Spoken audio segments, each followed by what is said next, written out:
ሰላም ጤና ይስጥልን አድማጭ ተመልካቾቻችን እንደምን አላችሁ? ከአማራ ብሮድካስት ሴንተር ኤቢሲ ቴሌቪዥን የዕለቱን ፕሮግራም ይዘን ቀርበናል። እንደምን አላችሁ? በቀጥታ ይሄ ፕሮግራም ወደ እናንተ መድረስ ጀምሯል። አድማጭ ተመልካቾቻችን እንግዲህ ዛሬም እንደተለመደው በጥያቄ ነው የምንጀምረው። ዛሬ እንኳን ከበድ ያለ ጥያቄ አይደለም የምናቀርብላችሁ። የቆጡን አወርድ ብላ የሚለውን እንግዲህ እናንተ የጎደለውን ትሞላላችሁና የቆጡን አወርድ ብላ የሚለውን ሙሉበት እናንተ ካልሆነ ደግሞ ምላሹን እናቀርብላችኋለን። ምላሹን ሰምተናልና ዛሬ የተወደዳችሁ በጣም በርካታ የመጨረሻ የሚመስሉ መልእክቶች እየተላለፉ ነው ያሉት። በርካታ ቀጠናው ላይ እንግዲህ በሀገራችንም በቀጠናው ላይም ያለውን ሁኔታ እየተከታተላችሁ እንዳላችሁ መቼም ገነዘባለሁ። እናንተም እንደዛ አይነት ሁኔታውን እየተከታተላችሁ እንዳላችሁ ጠዋት ፋኖ በሌሊት እንግዲህ ገብቶ ወረታ ከተማ ላይ መስራት ያለበትን ስራ ሰርቶ ወጥቷል። በዋናነት የተገባበትንም ግብ አሳክቶ እንደወጣ ሰምተናል። በጣም እጅግ የሚያስደንቅ አይነት ኦፕሬሽን ነው በጠዋት የተሰራው። ከተለያዩ ወረዳዎች ተስፈንጥሮ መጥቶ ነው እንግዲህ ፋኖ ኃይል ከወረዳው ላይ ያለውን ያገዛዙን ኃይል በትኑ የሚፈልጋቸውን ነገሮች እስረኞችን አስፈትቶ ከተማው ላይ የሚፈልገውን ያገዛዙን የወረዳና የከተማ መስተዳደር አመራሮች እንደዚሁ በቁጥጥር ስር አውሎ በተለያየ መንገድ በደህንነትና በስለላ ለአገዛዙ የሚያገለግሉ ኃይሎችን በቁጥጥር ስር አውሎ ከባድ እና ከፍተኛ የሆኑ የአገዛዙን ተተኳሾች መሳሪያም ጭምር እንደዚሁ ወስዶ ለሚፈልግበት ኦፕሬሽን ራሱን ለማዘጋጀት የሚረዳውን አቅም ይፈጥርልኛል የሚለውን ነገር ፈጥሯል። ፋኖ ማኒቨር እያደረገ ነው። በነገራችን ላይ በዚህ በባህር ዳር፣ ጎንደር እና ደብረታቦር አቅጣጫ ላይ ከፍተኛ የሆነ እንቅስቃሴ እያደረገ ነው። ይሄ በአገዛዙ ላይ ከፍተኛ ፍርሃት፣ ከፍተኛ ድንጋጤ እንደፈጠረ እየሰማን ያለ ነው። ከኤርትራ የመጨረሻ የሚመስል መልእክት ተላልፏል። እንደዚሁ የቆጡን አወርድ ብላ የብብቷን ጣለች የሚል መልእክት አንዴ እንስማው። እንደው ዝግጁ ከሆነ ቴክኒሻናችን ምላሹን ጽፋችሁልናል። የቆጡን አወርድ ብላ የብብቷን ጣለች፣ ያ እስኪ እንስማው። ምናልባት እሱ ዝግጁ ከሆነ ከዛ በኋላ አጠቃላይ ያለውን ቀጠናዊ ሁኔታ፣ አገራዊ ሁኔታ በርካታ መረጃዎችን ወደ እናንተ አጠናቅተን እኔና እንሙት ከእናንተ ጋር ቆይታ የምናደርግበት ነው። በነገራችን ላይ ዶክተር ደብረጽዮንም እንደዚሁ በትግራይ በተለይ በዲሲ በአሜሪካን ሀገር ከሚገኙ የትግራይ ተወላጆች ጋር እንደዚሁ ቆይታ ማድረጉንም እንደዚሁ መረጃ ደርሶናል። በተለያዩ ቦታዎች ላይ የሚተላለፉ መልእክቶች፣ የሚደረጉ ዝግጅቶች፣ ጥሪዎች በሁሉም አቅጣጫ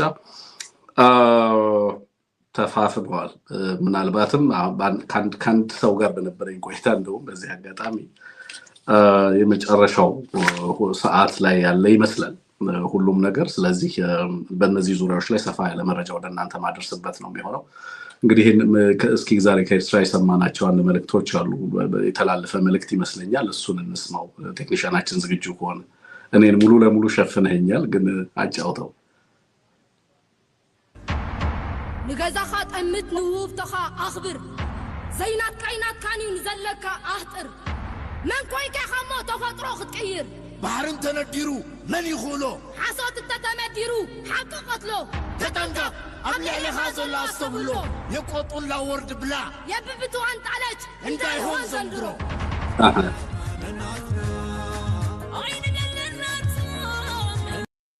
እንግዲህ የመጨረሻ መልእክቶች ይመስላሉ በኤርትራም በኩል እየተላለፉ ያሉት በሁሉም አቅጣጫ። በነገራችን ላይ ፋኖም ለፋይናል ኦፌንሲቭ ራሱን እያዘጋጀ እንዳለ ትላንትና አርበኛ አስረስ ከዚህ ከአንከር ሚዲያ ጋር ያደረገውን ቆይታም እንደዚሁ ስከታተል ነበር የነበረው። በጣም በርካታ ነገሮች ናቸው እየሆኑ ያሉት። በነገራችን ላይ አገዛዙ እንደዚሁ የተለያዩ አካባቢዎች ላይ አንዳንድ ቦታ ላይ ለማጥቃት ሙከራ እያደረገ ነው ያለው። ፋኖ ኃይሎች በተለይ በሰሜን ሸዋ እንደዚሁ የተለያዩ አካባቢዎች ላይ እየመቱ እየመለሱት ነው ያሉት። በተለያዩ አካባቢዎች ግን ያለው ዝግጅት በሁሉም አክተሮች መካከል ከፍተኛ ዝግጅት እየተደረገ ነው ያለው። ሸትል ዲፕሎማሲው ቀጥሏል። እንደዚሁ የሪሲፕ ታይፕ ኤርዶጋን ወደ ዩናይትድ አረብ ኤምሬት ማቅናቱን ሰምተናል። በቀጥታ ደግሞ ወደ አብይ አህመድ ጋር ነው የሚመጣው። ከርተሲ ቪዚት እንደማይሆን ሁላችሁም ትገምታላችሁ ለምን እንደሚመጣ።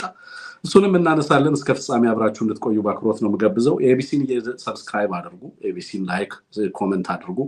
ይሄ ተቋም እንዲጠናከር ያስፈልጋል ብዬ ነው የማስበው። ስለዚህ ድጋፋችሁን አድርጉ። ሱፐር ስቲከር እየገዛችሁ ኤቢሲን አግዙ። በዜል በ723093725 ኤቢሲን ማጠናከራችሁን እንዳትረሱ። መልካም ቆይታ ይሁንላችሁ አድማጭ ተመልካቾቻችን። ስማችንን ለምንድን ነው ማጠራው የሚል መልእክት የላካችሁልኝ ሰዎች ያላችሁ። አንዳንዴ ፕሮግራሞች ሲበዙ ፕሮግራሙን ማሰናዳት እና የእናንተን ደግሞ ሰላምታውንና እናንተን መጥራቱ እንደዚሁ አንዳንዴ ሊረሳ የሚችልበት ሁኔታ አለና እሱን ይቅርታ እንድትሉልን በዚህ አጋጣሚ ጠይቃለሁና ሰላም ካላልኳችሁ ሰላም እንዳልኳችሁ ቁጠሩት ማለት ነው። አሁን ያለንበት ጊዜ ሰላምታ ብቻ የምንለዋወጥበት ሳይሆን በጣም በርካታ መረጃዎች በየጊዜው እየመጡ በየሰዓቱ እንድንገባ የሚያስገድዱ ስለሆኑ አንዳንዴ ሰላምታውንም ልንረሳው ስለምንችል ማለት ነው። እስከ ፍጻሜያችን ድረስ አብራችሁን ቆዩ። አነሙትን በቀጥታ ጋብዘዋለሁ።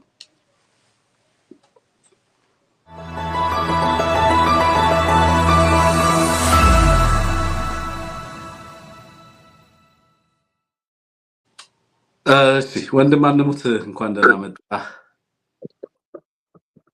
እንኳን ደህና ቆየ ወንድም አለም እንደምን አለ? የኢቢሲ ቤተሰቦች በሙሉ ገብተዋል። ሐሳብ እየጻፉ አስተያየት እየሰጡ ያዩዋቸው ነው። ሁላችሁንም ሰላም እላለሁ። እንደምን አለ? አለን አነሙት ይመስገነው ደህና ነን። እንግዲህ እንዳልከው እየተጠበቀ ነው። እንዴት ነው የሚጀመረው ነው አይደለም? አሁን መቼ ይጀመራልም አይደለም? አሁን እንዴት ነው የሚጀመረው የሚለው ነው እንጂ ሁሉም አካላት ከመሐመድ ቢን ዛይድ ውጪ ሁሉም አድሬስ ያደረጉ ይመስለኛል ማህበረሰባቸውን በሁሉም አካባቢ ያለው አካል ማለት ነው። የዚህ ጦርነት ባለቤት የሆነው መሐመድ ቢን ዛይድ ብቻ ነው አድሬስ እያደረገ ያልሆነው። ምናልባት እሱ መቼ አድሬስ ያደርጋል የሚለውን ማህበረሰቡን በምን መንገድ ይናገራል የሚለውን እንጠብቃለን። ዛሬ እንግዲህ ደቡብ ጎንደር ላይ አነሙት ሰሞኑን ያገዛዙን ኃይል ያዛባ እንቅስቃሴ ነው እየተደረገ ያለው በጎንደር አካባቢ እና በባህር ዳር ዙሪያ ላይ ከፍተኛ እንቅስቃሴዎች ናቸው ያሉት። ዛሬ በጠዋቱ ስንነሳ ፋኖ ወረታ ገብቶ መስራት ያለበትን ሰርቶ እስረኞችን አስለቅቆ ዲሽቃዎችን ማርኮ በርካታ ያገዛዙን የደህንነት አካላት እንደዚሁም የወረዳ አስተዳዳሪዎችን ጭምር እንደዚሁ ማርኮ ግማሾቹን ይዞ የወጣበት ሁኔታ እንዳለ ሰምተናል። ከተሞችን በአየር ኃይል ለመጠበቅ ጥረት እየተደረገ ነው ያለው። በአገዛዙ ከተሞች ላይ ሙሉ ለሙሉ የአየር ኃይል ውጊያ ጀምሯል ማለት ነው። እስከ መቼ የአማራ ከተሞች ላይ በአየር እየተዋጋ ይዘልቃል የሚል ነው አነሙት። እስኪ ምንድነው ያለው አጠቃላይ ነገር? አርበኛ አስረስም ከዚህ ጋር ተያይዞ ያስተላለፈው መልእክት አለ። የኃይል መዛባትን በተመለከተ ሚሊሻው አልዋጋም፣ አድማ ብተናው አልዋጋም፣ ግማሹ እየታሰረ ግማሹ እየከዳ ነው ያለው። ሙሉ ለሙሉ ያንን በተመለከተ አይ ቲንክ የራሳችንን መረዳት መውሰድ እንችላለን ብዬ አስባለሁ። ለማንኛውም ሰላም በል እና ፕሮግራምን መጀመር ትችላለህ። መልካም እጅግ በጣም አመሰግናለሁ ወንድም አለም። እንግዲህ እንዳልከው በጣም በርካታ ጉዳዮች ናቸው ያሉት። አውደ ውጊያው ቀጥሏል። ጎንደር ቀጠና ላይ ወይም ሰሜን አማራ ቀጠና ነው የምንለው። እዛ ቀጠና ላይ በጣም በርካታ ጉዳዮች ናቸው እየሆኑ ያሉት። በጣም በርካታ ከተሞች የተያዙ ነው። ብዙ ወረዳዎች ነፃ ወጥተዋል። በወረዳዎቹ ላይ የህዝብ ውይይት እየተደረገ ነው። በብዙ ቦታዎች ላይ የህዝብ ውይይት ቀጥሏል። በነገር ላይ ሁሌም እንደምንለው ፋኖ በተለያዩ አካባቢዎች የተለያየ ስራዎችን ነው የሚያከናውኑ። የማደራጀትና መልሶ የማደራጀት የመገምገም ስራዎች ይሰራል፣ ውጊያዎች ያደርጋል፣ የህዝብ ውይይቶች ያደርጋል። ኮር ሊደርሺፕ ደግሞ ማድረግ ያለበትን ኃላፊነት እንዳፋብን እያደረገ እንደሆነ እንገምታለን እንገነዘባለን። እና በተለይ ይሄ ሰሞንኛው ድል አፋብን ከተመሰረተ በኋላ የተገኘ በጣም ሰፊ ድል ነው። እንደምታውቀው ሁሉ ጊዜ ያገዛዝ የስሌት እና የትንተናን በለው ወይም እንደዚህ አይነት ውስንነት ስላለው ይሳሳታል። ያው ፋኖ ከተማ ገብቶ ማይዋጋውና ገጠር የሚይዘው ከተሞች እንዲጠቁ ስለማይፈልግ ነው የሚለውን አመለካከት ስለሚገነዘብ ልክ ፋኖ አንድ ከተማ ሲቆጣጠር የድሮን ተኩሶችን፣ ከባድ መሳሪያዎችን፣ የአውሮፕላን ጥቃቶችን በስፋት ነው የሚፈጽመው። ምክንያቱም ተሸንፎ ሲወጣ ፋኖች ሲገቡ ህዝቡ መጠቃቱ እነዚህ ሰዎች ሲመጡ ለካ ጥቃት ነው የሚደርስብን፣ ጥቃት ነው የሚጠብቀን የሚል ግንዛቤ እንዲፈጠር ለማድረግ በጣም በግዴለሽነት በማናለብኝነት በጣም በርካታ ጥቃቶችን ነው የሚሰነዝረው ከተሞችን ከለቀቀ በኋላ ማለት ነውና ሽንፈት እንዲህ ያደርጋል ይመስለኛል። እንግዲህ ሽንፈት እንዲህ ያደርጋል። አንድ ከተማ በፋኖ ኃይል ሲያዝበት በግዴለሽነት እንግዲህ 20 ምናምን ድሮን የተኮሰው ደብረታቦር ላይ እንደምታውቀውና ዛሬም ወረታ ላይ ያንን ነው ሲያደርግ የነበረው። ወረታ ብዙ ነገር ማለት ነው። በነገራችን ላይ ብዙ ትርጉም ያለው ነው። ከባህር ዳር በቅርብ ርቀት ያለ መሆኑ ብቻ ሳይሆን በተለይ ዛሬ ወጣውን መረጃ ስመለከት ነው የነበረውና በተለይ በሶስት አቅጣጫ የፌደራል መንገድ የሚባል ሶስት በር ያለው ወይም ሶስት መግቢያ ያላት ከተማ ነችና ከዚያ የተነሳ በተለይ አገዛዙ ሜካናይዝድ የሆነ ጦር መሳሪያ ለመጠቀም ከሚመቹት ከተሞች አንዷን የነበረችው ወረታና ብዙ ጊዜ ያስቸግራል ወረታን ለመያዝ ብዙ ጊዜ እንደዚህ ፋኖ ገብቶ ሲቆጣጠር የተለመደ አይደለም በተለይ ወረታ ከተማ ላይ ምክንያቱም በሶስት አቅጣጫ የሚገቡ እዚህ ላይ ይጠቅሷቸዋል የሶስቱን አቅጣጫዎች አንደኛው ከባህር ዳር ወረታ ያለ መንገድ ነው ከጎንደር ወረታ ያለ ሌላ መንገድ አለ ከደብረ ታቦር ወረታ ሌላ መንገድ አለ እነዚህን ሁሉ መስመሮች ያዘች አገናኝ ከተማ በመሆኗ አስቸጋሪ ነው የነበረችው ነገር ግን ዛሬ ወረታን ለመያዝ በሶስቱም የፌደራል መጋቢ መንገድ በሚባሉት የተለያዩ የፋኖ ሀዶች ገብተው በሮችን በመዝጋት ነው ከተማውን ለመቆጣጠር የቻሉት በተለይ ከባህር ዳር ወረታ ምንድነው አምስት አቅጣጫዎች ላይ ነው ፋኖ የገባ ሶስቱን መስመሮች መዝጋቱ እንዳለ ሆኖ ለምሳሌ ከባህር ዳር ወረታ ጣና ገላውዲዮስ ክፍለ ጦር ከጎንደር ወረታን የአምስተኛ ኮር እንደዚሁም ከደብረ ታቦር ወረታ ያለውን ደግሞ ጉና ክፍለ ጦር ገብረ መስቀል ብርጌድና ሜጀር ጀነራል ውባንታ ባተ ተወርዋሪ ክፍለ ጦር አሳምነው ብርጌድ እነዚህ መንገዶችን ዘጓቸው ከዛ በአምስት አቅጣጫ ነው የገባው በከተማዋ የጉበና ሸለቆ ኮሌጅ ሻጋበርና ቄራ የሚባሉ በእነዚህ አቅጣጫዎች በር ከዘጋ በኋላ ነው ገብቶ ከተማዋን ሊቆጣጠር የቻለው ከተማው ውስጥ ከገባ በኋላ በጣም ከፍተኛ ሎጂስቲክስ ለመቆጣጠር ችሏል የፋኖ ኃይል በተለይ አሁን ከመግባታችን 20 ደቂቃ በፊት ፋኖ አስረስ ማራ ያጋራውን ጽሁፍ እየተመለከትኩኝ የነበረውና በ60 ኪሎ ሜትር ርቀት የምትገኘው ወረታ ከተማ እንግዲህ የፋኖ ኃይል ማለት ነው ከባህር ዳር ነው 60 ኪሎ ሜትር የሚልህ እዛች ከተማ ላይ የተከማቸን የጠላት ሎጂስቲክስ በመማረክ ጀብዱ ተፈጽሟል ነው የሚለው ያስረስ ጽሁፍ አብይ አህመድም እንደተለመደው ከተማው ላይ ድሮን ናዳ አውርዷል ድሮኑ በሰራዊታችን ላይ አንዳችም ጉዳት ባያደርስም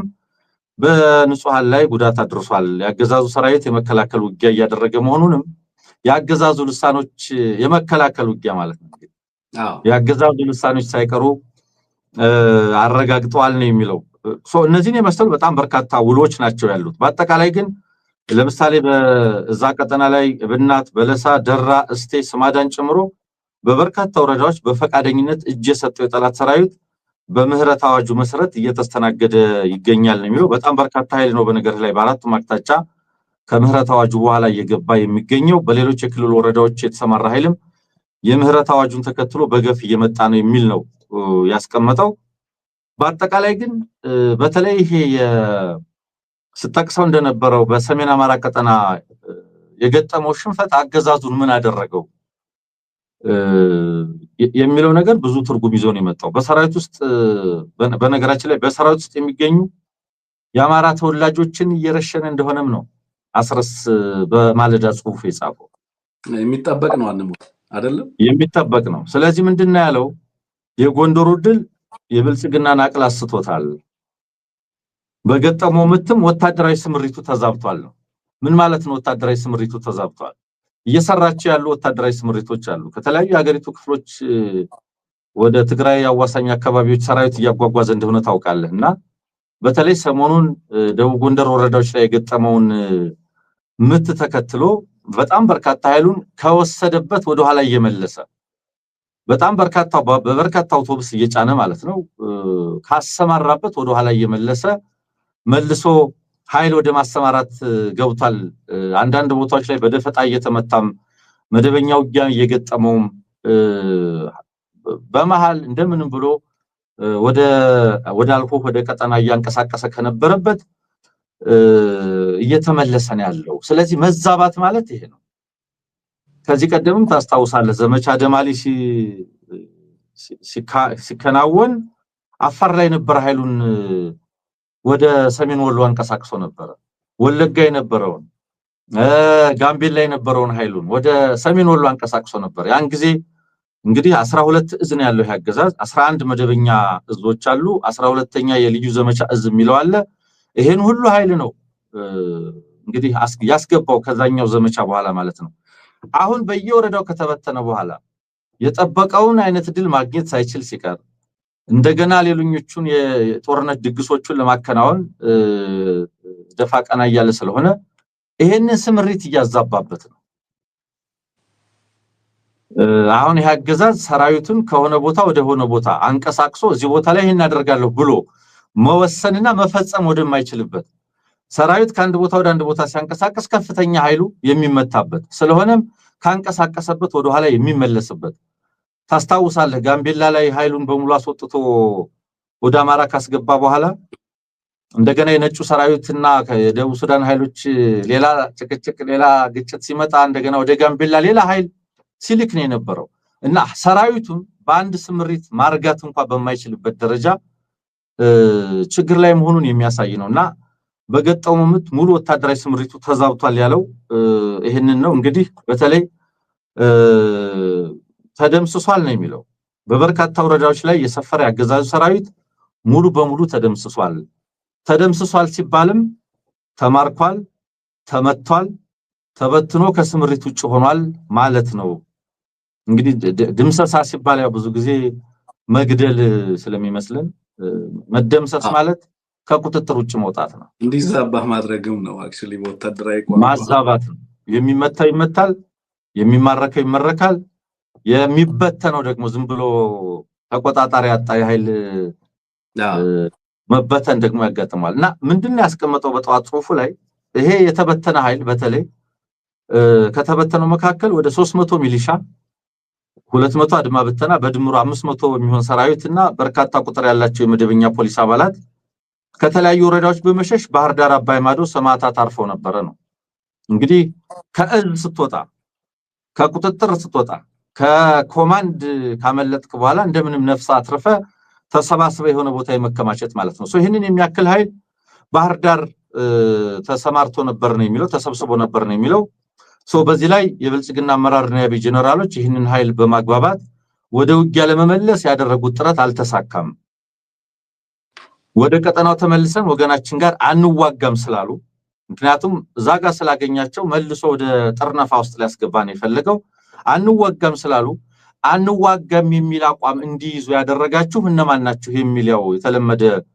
አሰራር አለ በዛ መሰረት እንዲህ አይነት አቋም አስይዛችኋል የተባሉ 135 አድማ ብተና አባላት 144 ሚሊሻ 49 መደበኛ ፖሊስ አባላት ትጥቃቸውን አውርደው እንዲታሰሩ መደረጋቸው ነው ይፋ ያደረገው እንግዲህ ተመልከተ ይሄ ሁሉ ኃይል ሲታሰር ሌላው ኃይል ምንድነው የሚሰማው እነዚህ ሰዎች በነገር ላይ ግማሽ ጓደኞቻቸው ተገድለዋል ግማሾቹ ጓደኞቻቸው ተማርከዋል ግማሾቹ በፈቃዳቸው እጅ ሰጥተዋል እነዚህ የተበተነው ኃይል አካል ሆነው ሸሽተው የሆነ ቦታ ባህር ዳር አባይ ማዶ ተቀምጠው የነበሩ ናቸው ስለዚህ ተመልሳችሁ ተዋጉ ነው የሚባሉት ጓደኞቻቸውን አጥተዋል ከዚህ በኋላ ምንድነው እናንተ ጭራሽ አንመለስም ብላችሁ ወደ ውጊያ አንገባም ስላላችሁ ከናንተ መሃል ደግሞ ይሄን ያስተባበራሉ ብሎ ወደ እስር ቤት ነው የላካቸው የቀሩ ወደ ከተማ ውስጥ የተበተኑአሉ ከአባይ ማዶ ወጥተው ማለት ነው ልክ ነው ይጠቅሳቸዋል ወደ 47 አድማ ብተናና 80 ሚሊሻ የሚሆኑ ከነትጥቃቸው ከተማ ውስጥ ተበትነዋል አሁን ጎንደር ላይ በተለይ ከአፋብን ምስረታ በኋላ የመጣው ይሄ ድል ለስትራቴጂክ ድሎች ለስትራቴጂክ ውጊያ ለስትራቴጂክ እንቅስቃሴ እገዛ ሊያደርጉ ከሚችሉ ውጤቶች መካከል አድርገን ልንመለከተው የምንችለው ነው መዋቅር የፈረሰ የወረዳ መዋቅር የከተማ አስተዳደር መዋቅር የደረሰው ሞራላዊ ስብራት የደረሰው ስነልቦናዊ ስብራት ቀላል የሚባል አይደለም የሸሸው ያመለጠው እዚህም ላይ ይለዋል በድምሰሳው የተበተነው ሰራዊቱ ብቻ ሳይሆን ካድሬውንም ይጨምራል ካድሬውም ነው የተበተነው ነፍስ ያውጭኝ ብሎ ማለት በተለይ የታች ካድሬ የምትለው አንዳንዱ ከፍ ያለው ካድሬ ባገኘው አጋጣሚ ጎንደር ባህር ዳር ሄዶ ተደብቋል እንዳመራር ለመከወን ሙከራ ያደርጋል ቢሸሽም የታችኛው ግን ነፍስ የማውጣት ራስን የማዳን ስራ ነው ብተናው ሚሊሻውን አድማ ብተናውን ፖሊሱን ብቻ ሳይሆን ካድሬዎችን ሁሉ የሚጨምር መሆኑን የሚያሳይ ነው ዛሬ እነዚህን መሰል በጣም በርካታ አካባቢዎች ላይ በርካታ አይነት ድሎች ተመዝግበዋል ወንድም ማለት አንሙት ትላንትና ስትራቴጂክ ዳይናሚክስ ኦፍ ኢትዮጵያን ፌደራል ገቨርንመንት እና የአማራ ፋኖ ናሽናል ሙቭመንት የሚል አንድ ሚሊተሪ ፖለቲካል አናሊሲስ የተሰራ ወይንም ወታደራዊና የፖለቲካዊ ትንተና መሰል ጽሁፍ ተመልክቼ ነበር። ኢያሱ ኤፍሬም ገብረሃና ያጋራን ጽሁፍ በጣም ኢንትረስቲንግ ሆኖ ነው ያገኘነው። አንሙት በነገራችን ላይ አገዛዙ እንዴት ጦርነትን ሲኩዌንስ እንደሚያደርግ ያነሳው ነውና አሁን ብዙ ሰዎች ፋኖ ምን እያደረገ ነው የሚለውን ነገር ይጠይቃሉ እና ፋኖ በሚሊተሪ ቋንቋ ምናልባት ስትራቴጂክ ዳንሲንግ እያደረገ ነው ያለው። ስትራቴጂያዊ ዳንስ ነው እያደረገ ያለው ፋኖ ነሰሰርሊ ከተሞችን የማቆየት ፍላጎት አይደለም ያለው። ሶ ይሄ በውትድርና ቋንቋ አይ ቲንክ በጣም ብዙዋችሁ በውትድርና ሳይንስ ውስጥ ያላችሁ ሰዎች በደንብ ትገነዘቡታላችሁ። ሶ ከተሞችን ሆልድ አድርጎ ማቆየት ለፋኖ ስትራቴጂካዊ ጠቀሜታ የላቸውም አሁን ከተሞች በነገራችን ላይ። ሶ የሚገባው ለዛ አይደለም። ኦኬ ወታደራዊ ያገዛዙን ፖለቲካዊና ወታደራዊ መዋቅር ማፍረስ እና በሎጂስቲክ ራሱ ማጠናከር ነው። ምክንያቱም ሌላ ዝግጅት አለበት፣ ሌላ ሰፊ ዝግጅት አለበት። ሶ ሰፊው ዝግጅት ሚሊሻን አድማ በተናንና ካድሬን ከመለቃቀም በላይ ነው። አሁን ብዙ ሰው አንደርስታንድ የማያደርገው ካድሬን የመልቀም ስራ የፋኖ ስራ አይደለም። ኦኬ የአካባቢው ማህበረሰብ በራሱ ማኔጅ የሚያደርገው ነው። እሱ ማይክሮ ሌቭል ማኔጅመንት የሚጠይቅ ጉዳይ ነው። በየአካባቢው ያለውን የወረዳም የዞን አስተዳደርም ህብረተሰቡ እንዲይዘው እንዲያስረው እና ለህግ እንዲያቀርበው የሚደረግበት ጊዜ ይመጣል። ሶ ትልቁ ጌም እሱ አይደለም። ሶ የዚህ ትልቅ ጌም የዚህ ትልቅ ቲያትር አካል ነው። እነዚህ ይሄ በአንዳንድ ስትራቴጂክ የሆኑ ቅድም የምትላቸው አንሙት ያገዛዙ ወሳኝ አርተሪዎች አሉ። ከተሞችን ከከተማ የሚያገናኙ መስመሮች አሉ። እነዛ ላይ አስገራሚ እንቅስቃሴ አጂሊቲውን የሚለካበት ለቀጣይ ስምሪት አቅሙን የሚያይበት የሚፈትሽበት እንደዛ አይነት እንቅስቃሴዎችን ነው እያደረገ ያለው። ለዛ ነው ለኔ ወታደራዊ ዳንስ ነው ፋኖ እያደረገ ያለው እንጂ ከተሞችን ማቆየቱና ለምሳሌ ወረታ አይሞከርም። ሜዳ ላይ ያለ ነው። ለወታደራዊ ጠቀሜታው ስትራቴጂካሊ ላገዛዙ በከባድ መሳሪያ አድቫንቴጅ ስለሚኖረው ዩዥሊ በእንደዚህ አይነት ከተሞችን ማንንም አይደፍራቸውም። የመጨረሻ የካድሬ ሺልድ ናቸው፣ ማቆያ መደበቂያ ናቸው ተብሎ የሚታሰቡ ናቸው። አንሙት እነዚህ ከተማዎች ላይ እንዴት ነው መገባት የሚችለው? በምን አይነት መንገድ ነው እነዚህ አካባቢዎች ላይ ያለው ሪሶርስ መቀበል የምትችለው የሚለውን ነገር ቴስት ነው እያደረገ ያለው። በአስደናቂ ፍጥነት በሚያስገርም ሁኔታ ከወረዳዎች ተወርውሮ መጥቶ በሚገርም ፍጥነት ማድረግ ያለበትን ነገር አድርጎ የታለ ሲባል የለም። የሚፈልገውን ነገር ሰርቶ ግን ወጥቷል። ምንድነው እየሆነ ያለው የሚለውን በነገራችን ላይ አሁን እየጠየቀ ያለው አገዛዙ ሚሊሻና አድማ ብተና በዚህ ኢኩዌሽን ውስጥ ምን እንደሚሰራም አላውቅም። ሚሊሻና አድማ ብተና ምስኪን ወንድሞቻችንን በተገኘው አጋጣሚ እያስገቡ እየመከሩ ከህዝብ ጋር እንዲቆሙ ማድረግ ነው። ለነሱ የመጣ ማዕበል አይደለም ይሄ። በእነሱም ገድበህ የምታቆመው ማዕበል አይደለም ይሄ። በዚህ ሂደት አንሙት በጣም አስገራሚ የሆነው ነገር ምንድነው? ልግባ ወይስ ለውጣ አይነት ሁኔታ ውስጥ ነው አገዛዙን። በእንደዚህ አይነት ፐዝል ውስጥ ነው ፋኖ የተው። መግባትም መከራ ነው፣ መውጣትም መከራ ነው፣ ከተማ ይዞ መቆየትም መከራ ነው፣ መንቀሳቀስም መከራ ነው። እንደዚህ አይነት ዳይሌማ ውስጥ ነው ያለው። አሁን አንተ ቀደም ምንድነው ያልከው? መች እንደሚመታ አያውቅም ያገዛዙ ሰራዊት። በየት በኩል መሄድ አዋጭ እንደሆነም አያውቅም። ወደ ሰሜን መዝመት ነው ወደ ደቡብ መዝመት ነው አዋጭ የሚለውንም መመለስ አልተቻለም። ይሄ ነው ሽንፈት ማለት አንሙት። በጣም የሚገርመኝ ግን በዚህ ሂደት ውስጥ አንዳንድ ሰዎች ምን ይጠብቃሉ መሰለ? አገዛዙ ከአማራ ጋር ያለውን ጦርነት ተሸንፏል፣ ግን አልቋጨውም። ምክንያቱም ያገዛዙን ዕጣ ፈንታ የመቋጨት ስራው የሚቀረው አገዛዙ እጅ ላይ ሳይሆን አማራው ጋር ነው። የዚህን አገዛዝ ዕጣ ፈንታ መቋጨት ስራ በዚህ ሂደት ውስጥ ነው አዲስ ጦርነት ብሩ ያደረገው የጠመቀው። አሮጌው ጦርነት ጋቢ ለብሶ እጁን አጣጥፎ ደጅ ላይ ከዘራ ይዞ ቁጭ ብሎ ጠላት ተመልሶ እስኪመጣ እየቆዘመ እንዲጠብቀው ይፈልጋሉ ይብልጽግና ነው ጥያቄው። እኛ ስንወጣ ተመታን፣ እኛ ስንገባ ተመታን፣ ስንንቀሳቀስ ተመታን፣ ሳንንቀሳቀስ ተመታን ነው አሁን ለቅሶ። ኦኬ በአማራ ህዝብ ላይ ሁሉን አቀፍ ጦርነት ያወጀ አገዛዝ ጦርነቱን በምን አይነት መንገድ ቋጨውና ነው ልክ ወደ ሌላ ቦታ ላይ በሚያደርጋቸው ስምሪቶችና እንቅስቃሴዎች አማራው ቁጭ ብሎ እንዲታዘብ የሚጠበቀው የሚለው ነገር በጣም መሰረታዊ ነው። ኢንፋክት ብልጽግና ከዚህ በኋላ የሚጀምራቸው ጦርነቶችም ጭምር በአማራው ትግል በአማራው ጦርነት በገጠመው ሽንፈት የሚጀምራቸው ጦርነቶች እኮ ናቸው። አንሙት ፖለቲካዊና ወታደራዊ ሽንፈቶች እኮ ናቸው በቀጣይ የሚጀምራቸው ጦርነቶችም ጭምር።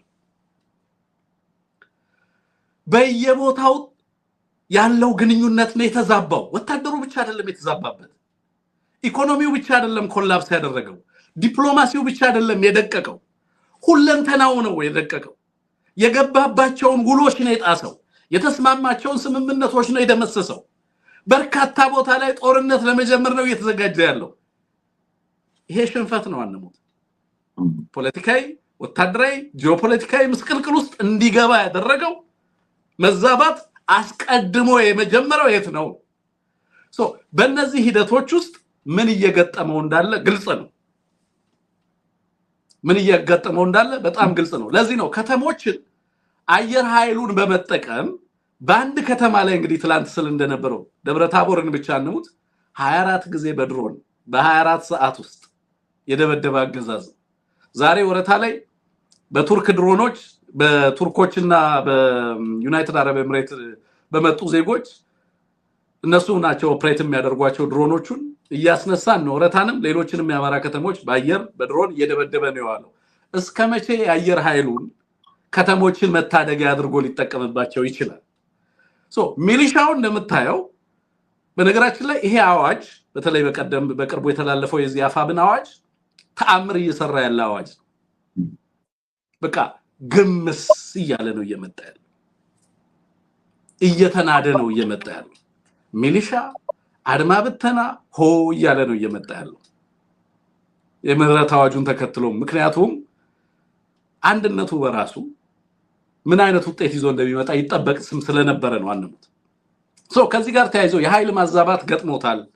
ሚሊሻና አድማ ብተናው በተለያየ ቦታ ላይ ግማሹ እየታሰረ ነው፣ ግማሹ እየከዳ ነው፣ ግማሹ ወደኛ እየመጣ እጅ እየሰጠ ነው የሚለው አርበኛ አስረስ አይደለም። በቀጣይ በመከላከያ ውስጥ የአማራ ተወላጆችን መረሸንም እኔ ምንድነው ቅድም ያልኩት የሚጠበቅ ነው። አስቀድመን ስንናገር እንደነበረው አንሙት።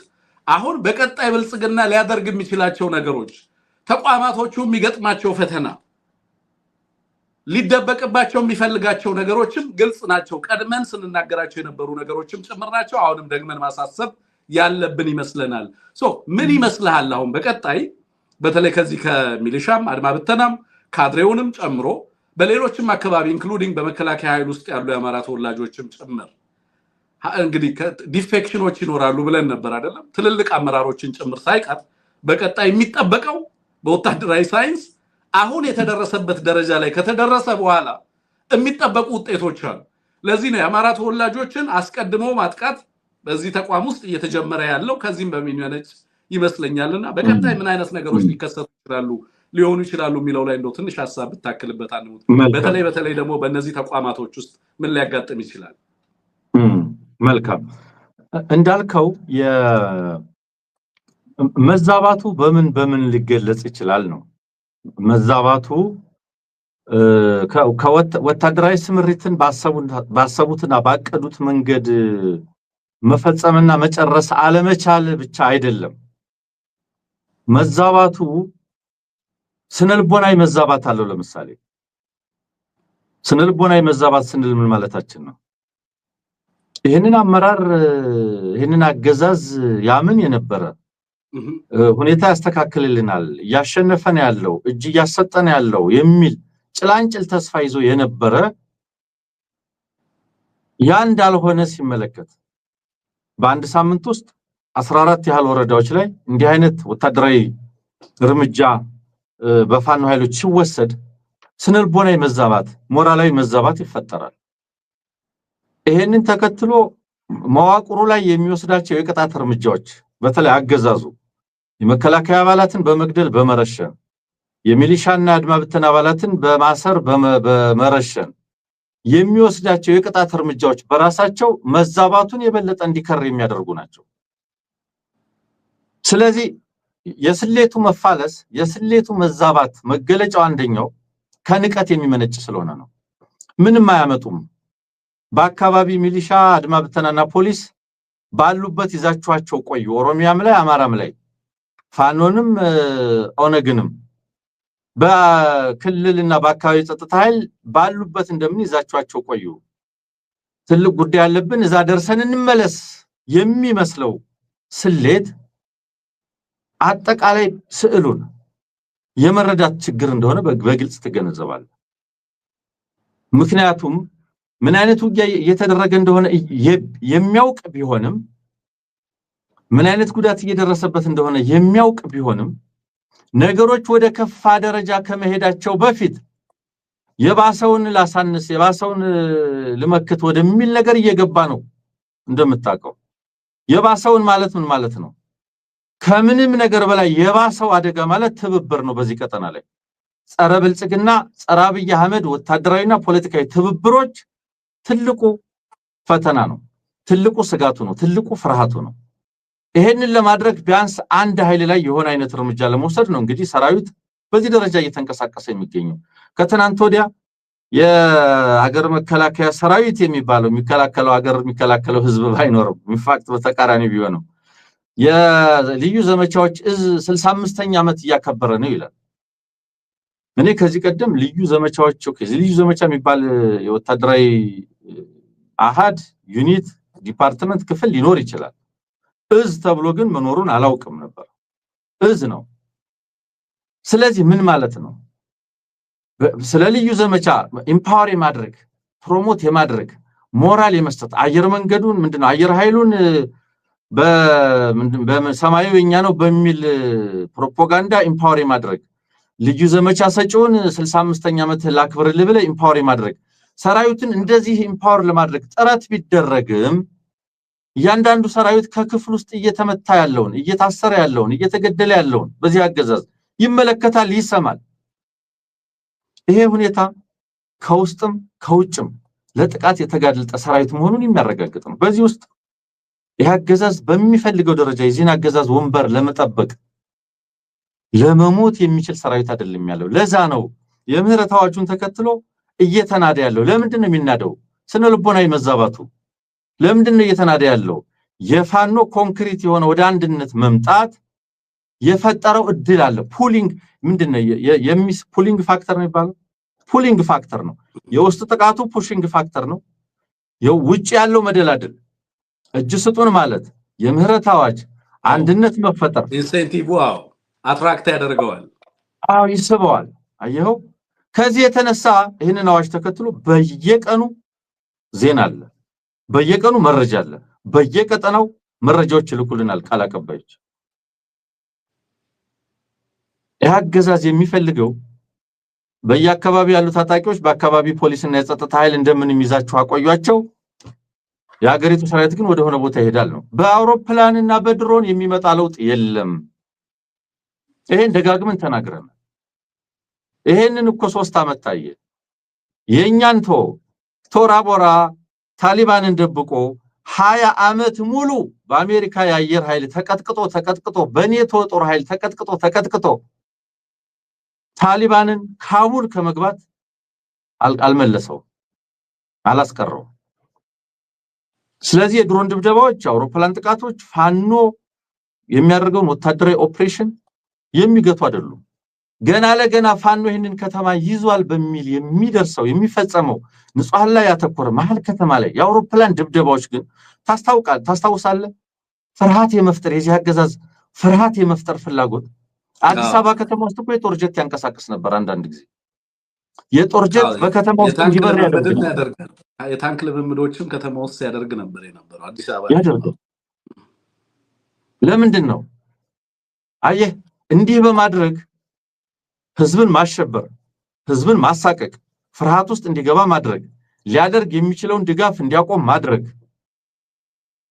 ለዚህ አገዛዝ ግብ ነው በነገር ላይ ከተሞች ላይ ያሉ መሰረተ ልማቶችን ማውደም የዚህ ጦርነት ግብ ነው መሰረተ ልማቶችን ማውደም ንጹሃንን መጨፍጨፍ ንብረት ማውደም ማደህየት የጦርነቱ ግቦች እኮ ናቸው የጦርነቱ ግቦች እንደዚያ ስለሆኑ ነው የዚህ አገዛዝ ትግራይን እንዳይነሳ አርገን ቀጠቀጥነው ቀበር ነው ሽንፈት መጥፎ ነው እንዳይነሳ አድርገን ቀብረነዋል ሲባል የነበረው የዛሬ 3 አመት እኮ ለዚህ እኮ ነው አሁንም የሚፈልገው እሱ ነው በየቀኑ የሚፈርሱ ትምህርት ቤቶች የሚፈርሱ መሰረተ ልማቶች ለዚህ አገዛዝ ድል ናቸው እኛ ጥቃት የሚመስለን የሆኑ ምንድነው ንጹሃን ሲገደሉ የሆኑ የፋኖ ልጆች ሲገደሉ ነው ለዚህ አገዛዝ ድል ማለት እሱን ማድረግ ብቻ አይደለም ለዚህ አገዛዝ ድል ማድረግ መሰረተ ልማቶችን አንድም ሰው ባይኖር ጭምር መሰረተ ልማቶችን ማውደም ፖሊስ ጣቢያን ማውደም እኮ ስቴት ማውደም ነው ስቴት ማውደም ነው ለምን ስቴት ፎርሜሽን ማለት ምንድነው የጸጥታ ተቋማት ማህበራዊ ተቋማት ፖለቲካዊ ተቋማት ኢኮኖሚያዊ ተቋማት ተደራሽ ማድረግ ፋንክሽናል ማድረግ ከዛ መገንባት ነው አይደለም እንዴ መንግስት ግንባታና መንግስት መስረታ የማይተካሚና አላቸው ኢንስቲትዩሽኖቹ ተቋማቶች የማይተካሚና አላቸው ኤግዛክትሊ ለዚህ አገዛዝ የስቴት ኢንፍራስትራክቸሩን ማውደም እንኳን አብሮ ተሰልፏል ብሎ የሚያስበው የስቴት ኢንፍራስትራክቸር ማውደም እንኳን ድል ነው ስለዚህ ፖሊስ ጣቢያ ሲያወድም የሆነ ሚሊሻ ወይም የባንዳ ተቋም ወደመ ብለን አይደለም ማሰብ ያለብን የስቴት አፓራተሱን አንዱን የሆነች ክፍሉን እየሰበረ ነው ያለው ስለዚህ ስቴትለስ ሶሳይቲ ፋንክሽን የማያደርጉ ስቴትስ ይሄንን ነው የሚፈልገው ለዛ ነው መሰረተ ልማቶች ላይ ታርጌት የሚያደርገው ስለዚህ ምንድነው አሁን እየሆነ ያለው ጦርነት ደግሷል ዋርሱ ኬንስ እንዳልከው ማለት ነው ጦርነት ደግሷል ከዚህ ቀደም ብለናል ቀድሞ ሁኔታ ቀደም ተከተሎች አሉት የጦርነት ቀደም ተከተላለው የስከዛሬ ጦርነቶች አሁን ላይ ያሉ ጦርነቶች ወደፊት የሚደረጉ ጦርነቶች የሚል የጦርነት ዝርዝር አለው እነዛ የጦርነት ዝርዝሮች ለዛ ነው እኮ ስለ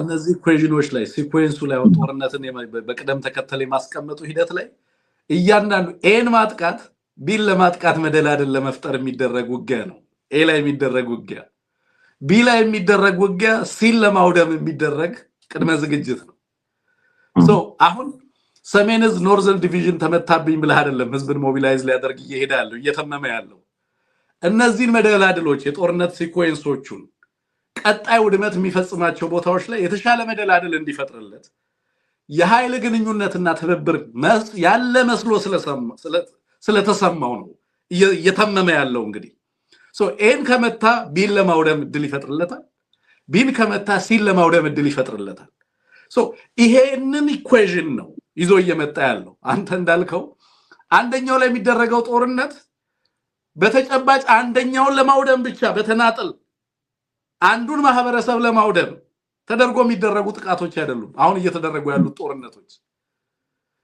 አንደኛው ላይ የሚደረገው ዘመቻ ሁለተኛውን ማህበረሰብ ለማውደም በሚፈቅደው እድል ያንን እድል ለመጠቀም የሚደረጉ ናቸው ሶ እነዚህ ቀጠናው ላይ ያሉ ኃይሎች ሁሉ አለርት ውስጥ እንዲገቡ የአንደኛው ጋር የሚደረገው ዘመቻና ውጊያ በሌላኛው ላይ የሚደረግ ዘመቻና ውጊያ አካል ተደርገው እንዲወሰዱ አስገዳጅ ሁኔታዎችን እየፈጠረ ነው ያለው ምክንያቱም የቋጫቸው ጦርነቶች የሉም በሲኩዌንስ ያስቀመጣቸው በደረጃ ያስቀመጣቸው ናቸው ለምሳሌ ወደ ትግራይ የሚደረገው ዘመቻ አሁን ላይ ኮንስቲቱሽናል ኦርደርን ከዚህ በፊት ህግ ልናስከብር ነው ምን ዘምተው ነበር አይደለም የሚለው አሁን ህግ ላስከብር ነው ምን ዘምተው አይደለም ምክንያቱን አይነግርህም አሁን ምክንያቱም የጦርነቱ ዓላማና ግብ የተለየ ነው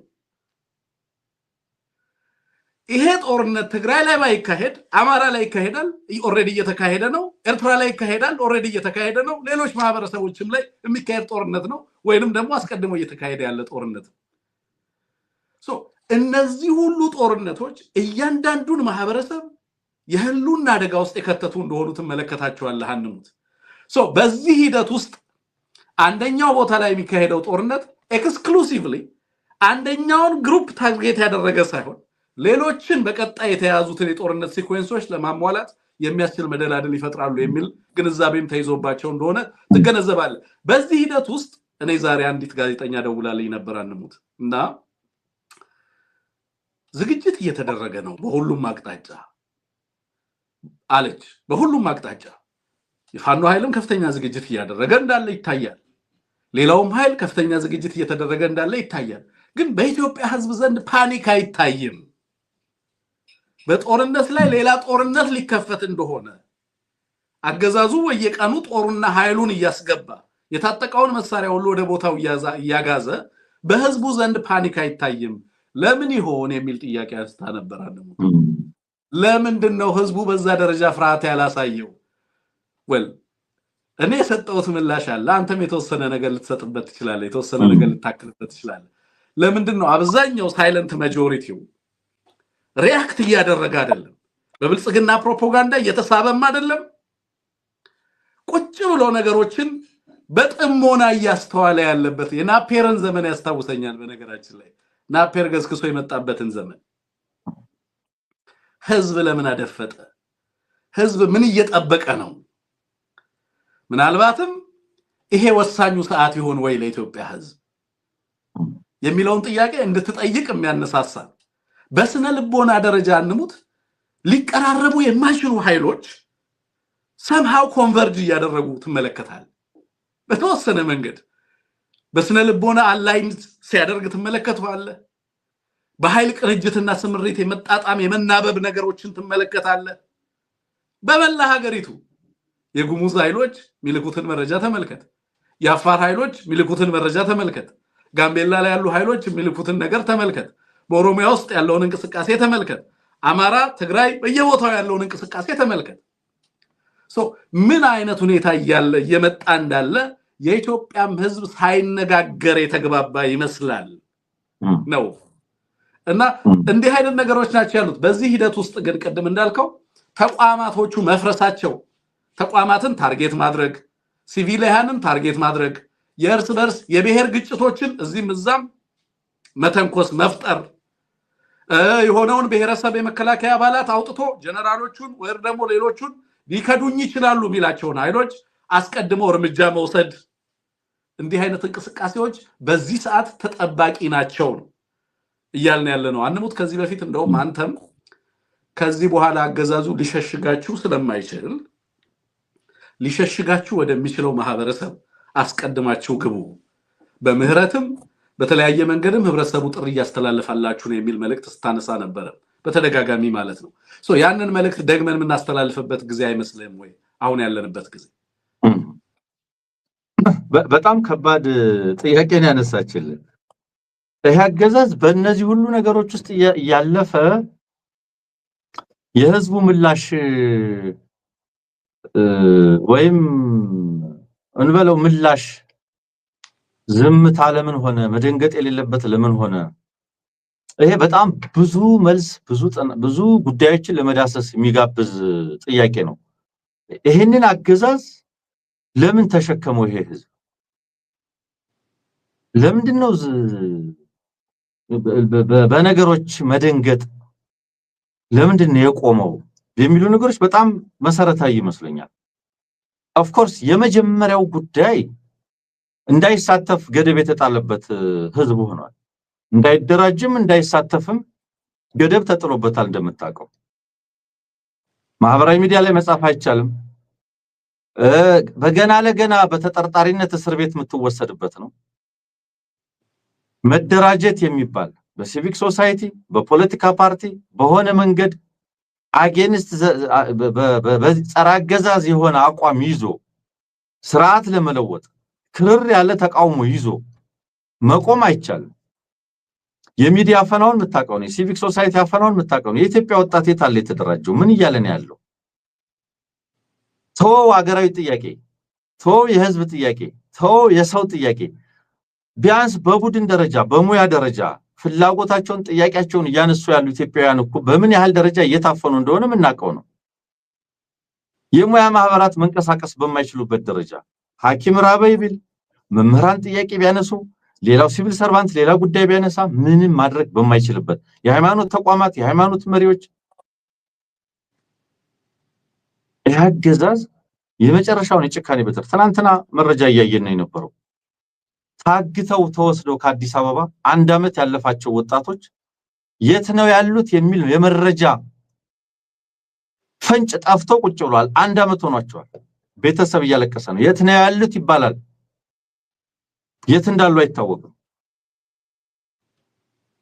እዚህ ቦታ ናቸው ፍርድ ቤት ቀረቡ ተከሰሱ ምን አሉ ሲባል አትመለከትም ለምን መሰለ በጣም በርካታ ወጣቶች ይረሸናሉ ስለዚህ አንደኛው ገደብ አለ እንዳትደራጅ ሐሳብ እንዳትሰጥ እንዳትሳተፍ በሀገራዊ ፖለቲካዊ ሌላም ጉዳይ ላይ ገደብ አለ ይሄ በጣም ትልቅ ፋክተር ነው አንሞት እንደው በዚህ አጋጣሚ እነዚህ እንደው ከየት ደብዛቸው የጠፉ ቤተሰቦቻቸው ህርማቸውን አውጥተው የተቀመጡባቸው ወንድምና እህቶች አሉ በዚህ አጋጣሚ ስላነሳቸው ስማቸውን ላንብብልብኝ ገነት አረጋ ብርሃነ መስቀል አጋዝ ሰብስቤ ያለሙ አማኑኤል የማነ ብርሃን ሱራፌል ብሩክ ክፍሎም ሀብቴ አቤል አለምነህ ሰይፍ ተክለ ጊዮርጊስ ይስሐቅ ቴዎድሮስ እና ጎበዜ ናቸው የት እንዳሉ የት እንደታሰሩ የት አካባቢ እንደወሰዷቸው እንኳን ደብዛቸውን እንኳን ቤተሰብ ጋዜጠኛውም የኢትዮጵያ ህዝብ ውስጥ የፖለቲከኞችም የሰብአዊ መብት ተቋማትም የት እንዳደረሷቸው ይሄ እንግዲህ የሚታወቁ ናቸው አንኑ የማይታወቀውን የት እንደከተቷቸው ማናውቃቸው ደግሞ ስንትና ስንት እንዳለ ቤት ይቁጠረው ብለምታልፈው እንደው ስማቸውን በዚህ አጋጣሚ ልክ ነው እነዚህ ብቻ አይደሉም ከዚህም በላይ ናቸው እሱ ብቻ ሳይሆን አሊዶሮን በመሰለ በርሙዳ በየጊዜው ሲታገቱ የነበሩ ልጆች ቤተሰቦች ሰዎች የትኞቹ ተለቀቁ የትኞቹ ታሰሩ የትኞቹ ተገደሉ ማን መረጃ አለው በየጊዜው አውቶቡስ ሙሉ ህዝብ ሲታገት እንሰማለን የት ደረሱ ስንቶቹ ተገደሉ ስንቶቹ ተለቀቁ ስንቶቹ የት ናቸው የሚታወቅ ነገር የለም ያገዛዝ በዚህ ሀገር ላይ ያደረገው ነገር ምን መሰለ ሰው የሚያውቃቸው ነውሮች ሰው የሚያውቃቸው ወንጀሎች የሰርክ ተግባር ከመሆናቸው የተነሳ ሰዎች መደንገጥ መገረም መቆጣት ማዘን እንዲደክማቸው ነው ያደረገው ሰው ማዘን መገረም መቆጣት መናደድ እንዲደክመው ነው ያደረገው በቀውስ መላመዶች በቀውስና በውድቀት መላመዶች አሁን ማን ይደነግጣል እዚህ ቦታ እንደዚህ አይነት ሰው ተገደለ እዚህ ቦታ ይናከል ሰው ታገተ እዚህ ቦታ እንደዚህ አይነት ድሮን ተጣለ በአውሮፕላን እዚህ ቦታ እንደዚህ ተመታ ይሄን ያክል ሰው ተገደለ ብለህ የሚደነግጥ ሰው አለ ወይ ሰው እኮ ቁጭቱን ብሶቱን ምሬቱን ለፈጣሪ ወደ መተው የሄደበት ሁኔታ እኮ ተፈጥሯል የሆነች ቀንን መጠበቅ ያችን ቀን ያምጣት የማለት እንዳይሳተፍ ተገድቧል እንዳይናገር ሰለባ ይደረጋል ስለዚህ ቢደነግጥ ቢቆጣ ቢያዝን ቢናደድ እንኳን መናገር እንዳይችል ነው የተደረገው የዚህ ሀገር ይሄ የፈጠረው ቀላል ነገር አይደለም ስለዚህ ለምንድነው ሰው መደንገጥ ያቆመው አገዛዙ በጦርነት ላይ ጦርነት እንዳልከው የጦርነት ቀደም ተከተል የጦርነት መደላደሎች እየፈጠረ ትናንትና ሰሜንስ ተመታ ብሎ ዛሬ ደግሞ ተጥቃስፈታለው ብሎ ቀጥሎ ደግሞ ምናምን ብሎ ከዛ ደግሞ ወይ ወደብ ብሎ ወይ ደግሞ ታጣቂ ታስታጥቃላችሁ ብሎ በየጊዜው ሰበቦች እየፈጠረ ጦርነቶችን በቅደም ተከተል በነገር ላይ በቅደም ተከተል የተቀመጡ ናቸው እነገሌ እዚህ ቦታ መዋጋት አለብን ብሎ የጨረሰው ጉዳይ ነው ያ ስለሆነ የሚደነቅ የለም አሁን የሚገረም የለም ፓኒክ ምኑን ፓኒክ ታረጋለህ ምን ያልታየ ነውር አለና ምን ያልተሰማ ወንጀል አለና ምን ያልተደረገ ነገር አለና ትደነግጣለህ አንዳንዱ ቤት ውስጥ ከሚመጣ የሚጠብቅ ነው አንዳንዱ የሆነን ቀን የሚጠብቅ ነው በዚህ የተነሳ ነው ሰው የዚህን አገዛዝ ጦረኝነት ያየዋል ያውቀዋል አሁን እሺ ቀጥሎ እንደገና ከትግራይ ጋር ሊዋጋ ነው ሰላም ማድረግ አይችልም ያገዛዝ ቀጥሎ ከኤርትራ ጋር ሊዋጋ ነው ቀጥሎ ወይ ከሱዳን ጋር ይዋጋል ከሶማሊያ ጋርም ሊዋጋ ነበር ከሁሉም ጋር ቢዋጋውን የሚደነቅ ሰው የለም እኮ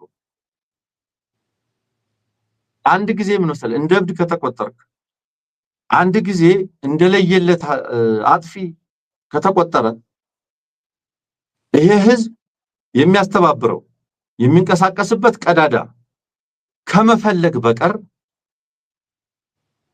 በየለቱ ከንፈር በመምጠት 8 አመት ሆኖ እኮ በጣም እየተለየ ማለት ነው 8 አመት ሆኖ በቃ ያላየው ያልሰማው ነውር የለም ስለዚህ አዲስ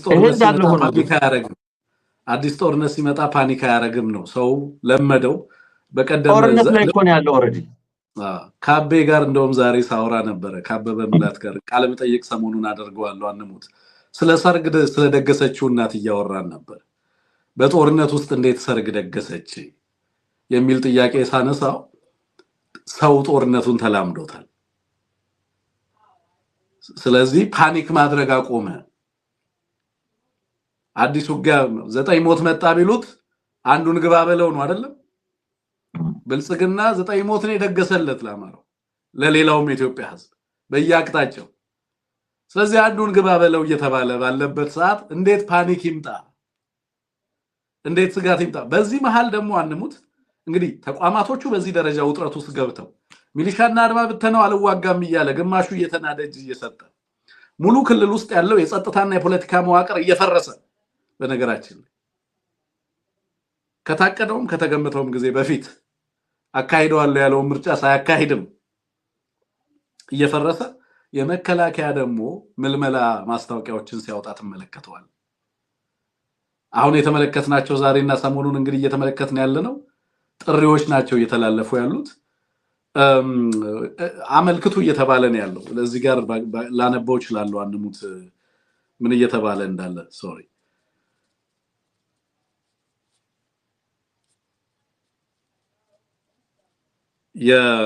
እንግዲህ ካሁን በፊት የመከላከያ ሰራዊት አባል የነበሩ ወደ ሰራዊቱ ለመመለስ የሚፈልጉትን ለመመዝገብ የወጣ ማስታወቂያ ነው የሚለው የሀገር መከላከያ ሚኒስቴር ካሁን በፊት በመከላከያ ሰራዊት አባል የነበሩ በተለያየ ምክንያት ከሰራዊቱ የወጡና ተመልሶ ሰራዊቱን ለማገልገል ፍላጎትና ቁጭት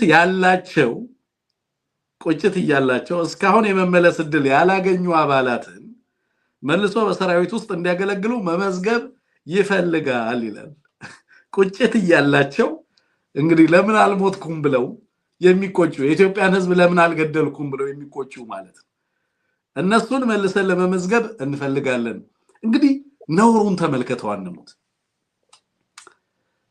ለውጊያ ፈልጋችኋለሁ በግልጽ ሄዳችሁ ወገናችሁን የኢትዮጵያን ህዝብ አውድማችሁ ራሳችሁንም አውድሙ ነው ይሄ ጥሪ ለሌላ በምንም መንገድ ልትተረጉሙ አትችልም እንደዚህ አይነት ማስታወቂያዎችን ደግሞ ሲያወጣ ተመለከተዋል ተቋማቶች ውስጥ አስቀድሞ የገቡት አባላት ሀገራችንን እናገለግላለን ብለው የገቡት ከህዝባቸው ጋር እንዲዋጉ ተደርገዋል መዋጋታቸው ብቻ አይደለም በብሔር እየተለዩ አሁን ስምሪት አትቀበሉም እየተባሉ ለጠላት መረጃ ሳልፋችሁ ተጣላችሁ የተባሉ በብሔር እየተጠረጠሩ በብሔር ጭምር እየተለዩ መረሸን በጀመሩበት በዚህ ሰዓት ማለት ነው እንግዲህ የፋኖ አመራሮች ናቸው እንደዚህ አይነት መረጃዎችን እያጋሩ ያሉት እየተመለከትክ ካለ የአማራ ተወላጅ የሆኑትን አውጥቶ ይመረሸን የሌሎች ብሔረሰብ ተወላጆችንም ያው አስቀድሞ ያጸዳቸው አሉ እንደዚህ አይነት ሁኔታ ውስጥ እየተገባ ነው ያለው አጠቃላይ እንግዲህ በቀጣይ ለሚጀመሩ ጦርነቶች እና የጦርነቱንም አውትካም ከተሞች ላይ ቀጥታ የአየር ጥቃትና ድብደባ ሲፈጸም ስትመለከት ሚሊሻና አድማ ብተናው በገፍጅ እየሰጠ እንዳለ ስትመለከት ተሸንፎ የሚመጣ ሰራዊት ነው በነገራችን ላይ ወደ ሰሜን እየዘመተ ያለው በርካታ አካባቢዎች ላይ ላለፉት 5 ዓመታት ያለማቋረጥ ጦርነት ሲያደርግ የነበረ በርካታ ጓዶቹን የቀበረ የጦርነት ፋቲክ ያለበት ከባድ ስጋትና ፍርሃት ያለበት በብሔር እርስ በርሱ የማይተማመን ለምን እንደሚዘምትና እንደሚዋጋ አሁንም የማያውቅ አሁን ምን ብለህ ነው የምትወስደው? ለምንድን ነው ልታዋጋ የምታዘምተው? ወደ ላይ ምን እንዲፈጠር ነው የምትፈልገው? ይሄንን እንኳን አይደለምና ለኢትዮጵያ ሕዝብ ቀርቶ አንሙት መሳሪያ ላስታጠቃቸው ልጆች ይሄንን ጀስቲፋይ ማድረግ አይችልም። አንድም የጦርነት ምክንያት ሊያስጨብጣቸው አይችልም። የመዋጋት ምክንያት ስነ ልቦናቸው ወታደራዊ ብቃታቸውን ቶ በህዝብና በህዝብ ዘንድ ያለውን ፋቲክ ቶ ለመሐመድ ቢን ዘይድ የሚደረግ ጦርነት ላይ ለነዚህ ልጆች ምንድነው የምታስታጥቃቸው ስነ ልቦና? እንደምታየው ሚሊሻው ሳይዋጋ እጅ የሚሰጥበት ምክንያት አለማ ብተነው የሚማረክበትና እጅ የሚሰጥበት ምክንያት መከላከያው አማራ ክልል እኮ እኔ በዜና መስራት አቆምን አይደለም ወታደር ከዳ የሚለውን ነገር በየቀኑ ሚላክልንን ዜና አጠናክረን በፊት በዜና እንሰራ ነበር ምክንያቱም ትልቅ ነገር ነበር አሁን ትልቅ ነገር ስላልሆነ ወታደሩ ከዳ የሚለው ነገር በዜና ይሰራል አንዳንድ ልጆች በቴሌግራም ላይ ምናምን ሲለጥፏቸው አያለው እንጂ ከዛ በዘለለ መንገድ በተለያየ መንገድ ሲሰራ በዜና በሌላ ፕሮግራም ሲሰራ አትመለከትም በእንደዚህ አይነት ሁኔታ ውስጥ ነው እንግዲህ የመከላከያ ኃይል እጥረት ገጥሞታል ኃይሉ ከአንድ ቦታ ወደ አንድ ቦታ ሲንቀሳቀስ መዛባት ገጥሞታል በሀገሪቱ ውስጥ ያለው የህዝብ ድባብ አጠቃላይ ድባቡን ደግሞ ስትመለከት ምን ሊመጣ እንደሚችል ህዝቡ የተረዳ ይመስላል ይሄ በተለይ ደግሞ አሳንሶ የሚመለከተው በከተሞች ውስጥ ያለው በዝምታ በመከራ በስቃይ እየኖረ ያለው ህዝብ አለ አይደለም አንሙት የኢኮኖሚ ድቀቱ እያስተናገደ ያለው በሀገሩ ባይተዋርነት እንዲሰማ የተደረገው መናገር እንዳይችል መጻፍ እንዳይችል መሟገት እንዳይችል በፍርሃት ቆፈን እንዲኖር የተደረገው ሀገሩን የተነጠቀው ሰፊው ማጆሪቲ የሀገሪቱ ሰፊው ህዝብ ምን እየተጠበቀ እንዳለ ግልጽ የሆነ ይመስላል ለማለት ነው እንደው አንድ ነገር ማሳየት ፈልጋለሁ አንሙት ሐሳብ የምትጨምር ከሆነ እዚህ ላይ ሐሳብ ትጨምራለህ ከኤርትራ የቀደም ያገኘነው ቪዲዮ ነበር አንድ ቪዲዮ ነበርና ምንድነው የሚለው የቆጡን አወርድ ብላ ብብቷን ጣለች የሚል ነው ምንድነው የአብይ ብብት ምንድነው የሚጥለው ምን እየተነገረው ነው በዚህ ሰዓት በነገራችን ላይ በአማርኛ ነው የተላለፈው መልእክቱ የኢትዮጵያም ህዝብ ስፋት እንዲሰማው የተፈለገ ይመስላል ያገዛዝ ምን እያደረገ እንዳለ በቀጠናው ላይ ህብረተሰቡ እንዲገነዘብ ለማድረግም ሙከራ የተደረገ ነው ይሄ ነገር የቆጡን አወርድ ላይ ብቷን ጣለች እንዳይሆን ዘንድሮ ነው የሚለው መልእክቱና ምንድነው የብብቱን እንዴትስ ሊጥል ይችላል ምንድነው የሚጥለው የሚለው ነገር እንደው አንሙት ሐሳብ እንድትሰጥበት ፈልጋለሁ እንስማው እንግዲህ በትክክል ወይ ቋንቋውንም መልእክቱንም በደንብ አልያዝኩትኝም የምረዳው ግን ከዚህ አገዛዝ ጦረኛ ተልኮ አኳያ በውስጥ በአገር ውስጥ በጣም በርካታ ጦርነቶች ይያሉ እናም እየተጠናከሩ እሱ ቀጠናዊ ጦርነቶችን እየደገሰ መሆኑ ይታወቃልና ስለ ቀጠናው ያወራ ነገር ግን ውስጡ ቤቱ አገር ውስጥ በጣም በርካታ ጦርነቶች እየተካሄዱበት ነው ይሄ እንግዲህ የቆጡን ሲያስብ ውስጡን ወይም ወደብ ይያለ ነገር ግን 4 ኪሎ ሊያጣ ነው ሊሉ ፈልገው እንደሆን በደንብ ለመረዳት ይቸግረኛል ግን አንተ ቀደም ካነሳው አኳያ በጭራሽ ችላ ልንለው ማይገባ ቁም ነገር አለ ከዚህ አገዛዝ ባህሪ አኳያ ትግላችን መመረርም ያለበት ለዚያ ነው አገዛዝ የትም ጦርነት ሊገጥመው ይችላል የትም ጦርነት ይፈጥራል ይሄ ቀደም ባልነው ሲኩዌንስ ቀደም ባልነው የጦርነት መደላድል ፈጠራ ውስጥ የማይቀር ነው ለምንድነው ይሄን የሚያደርገው የሚለውን በግልጽ መታወቅ አለበት ህዝባዊ ተቀባይነቱ እንደሌለው በብዙ መንገድ ከሚገመተው በላይ ብዙ ነገሮችን እንዳጣ አሳምሮ ያውቃል በዚህ ውስጥ ግን አንድ የማይናቅ ጥንካሬ አለው ጥንካሬ ከተባለ ስልጣኑን ለመጠበቅ ወንበሩን ለመጠበቅ ተቀናቃኞቹን ለማስወገድ ቆራጥነቱ ብቻ አይደለም የትኛውንም አማራጭ ለመጠቀም ማንኛውንም አይነት እርምጃ ለመውሰድ ማንኛውንምና የትኛውንም አይነት ውሳኔ ለመወሰን ያለውን ዝግጁነትና ፍላጎት ችላ ማለት አይቻልም አይገባም አሁን ኢትዮጵያ ውስጥ ከዚህ አገዛዝ ጋር ያለ ኢንጌጅመንት ከዚህ አገዛዝ ጋር የሚደረግ ግንኙነት በመደበኛ የኮንቬንሽናል ኦርደርን ተከትሎ አይደለም ኮንቬንሽናል ኦርደር ህጋዊ ኦርደር ተከትለ አይደለም ግንኙነቱ ከዛ ወጥቷል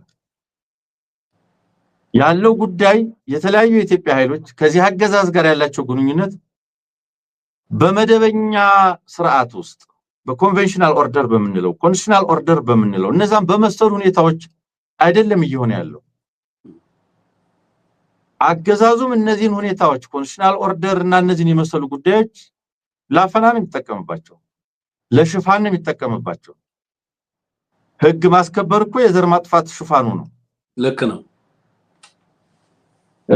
በጅምላ ማሰር ህግ የሚያስከበር ሽፋኑ ነው አስሮ መሰወር ህግ የማስከበር ሽፋኑ ነው መደበኛ ስርዓቱ ኮንቬንሽናል ኦርደር የምንለው ለዚህ አገዛዝ ሽፋን ነው መንግስት ስለተባለ እኔ መንግስት ስለሆንኩና ይሄንን የማድረግ ስልጣን ስላለኝ ይላል ሞኖፖሊ ኦፍ ቫዮለንስ የለውም ታቋል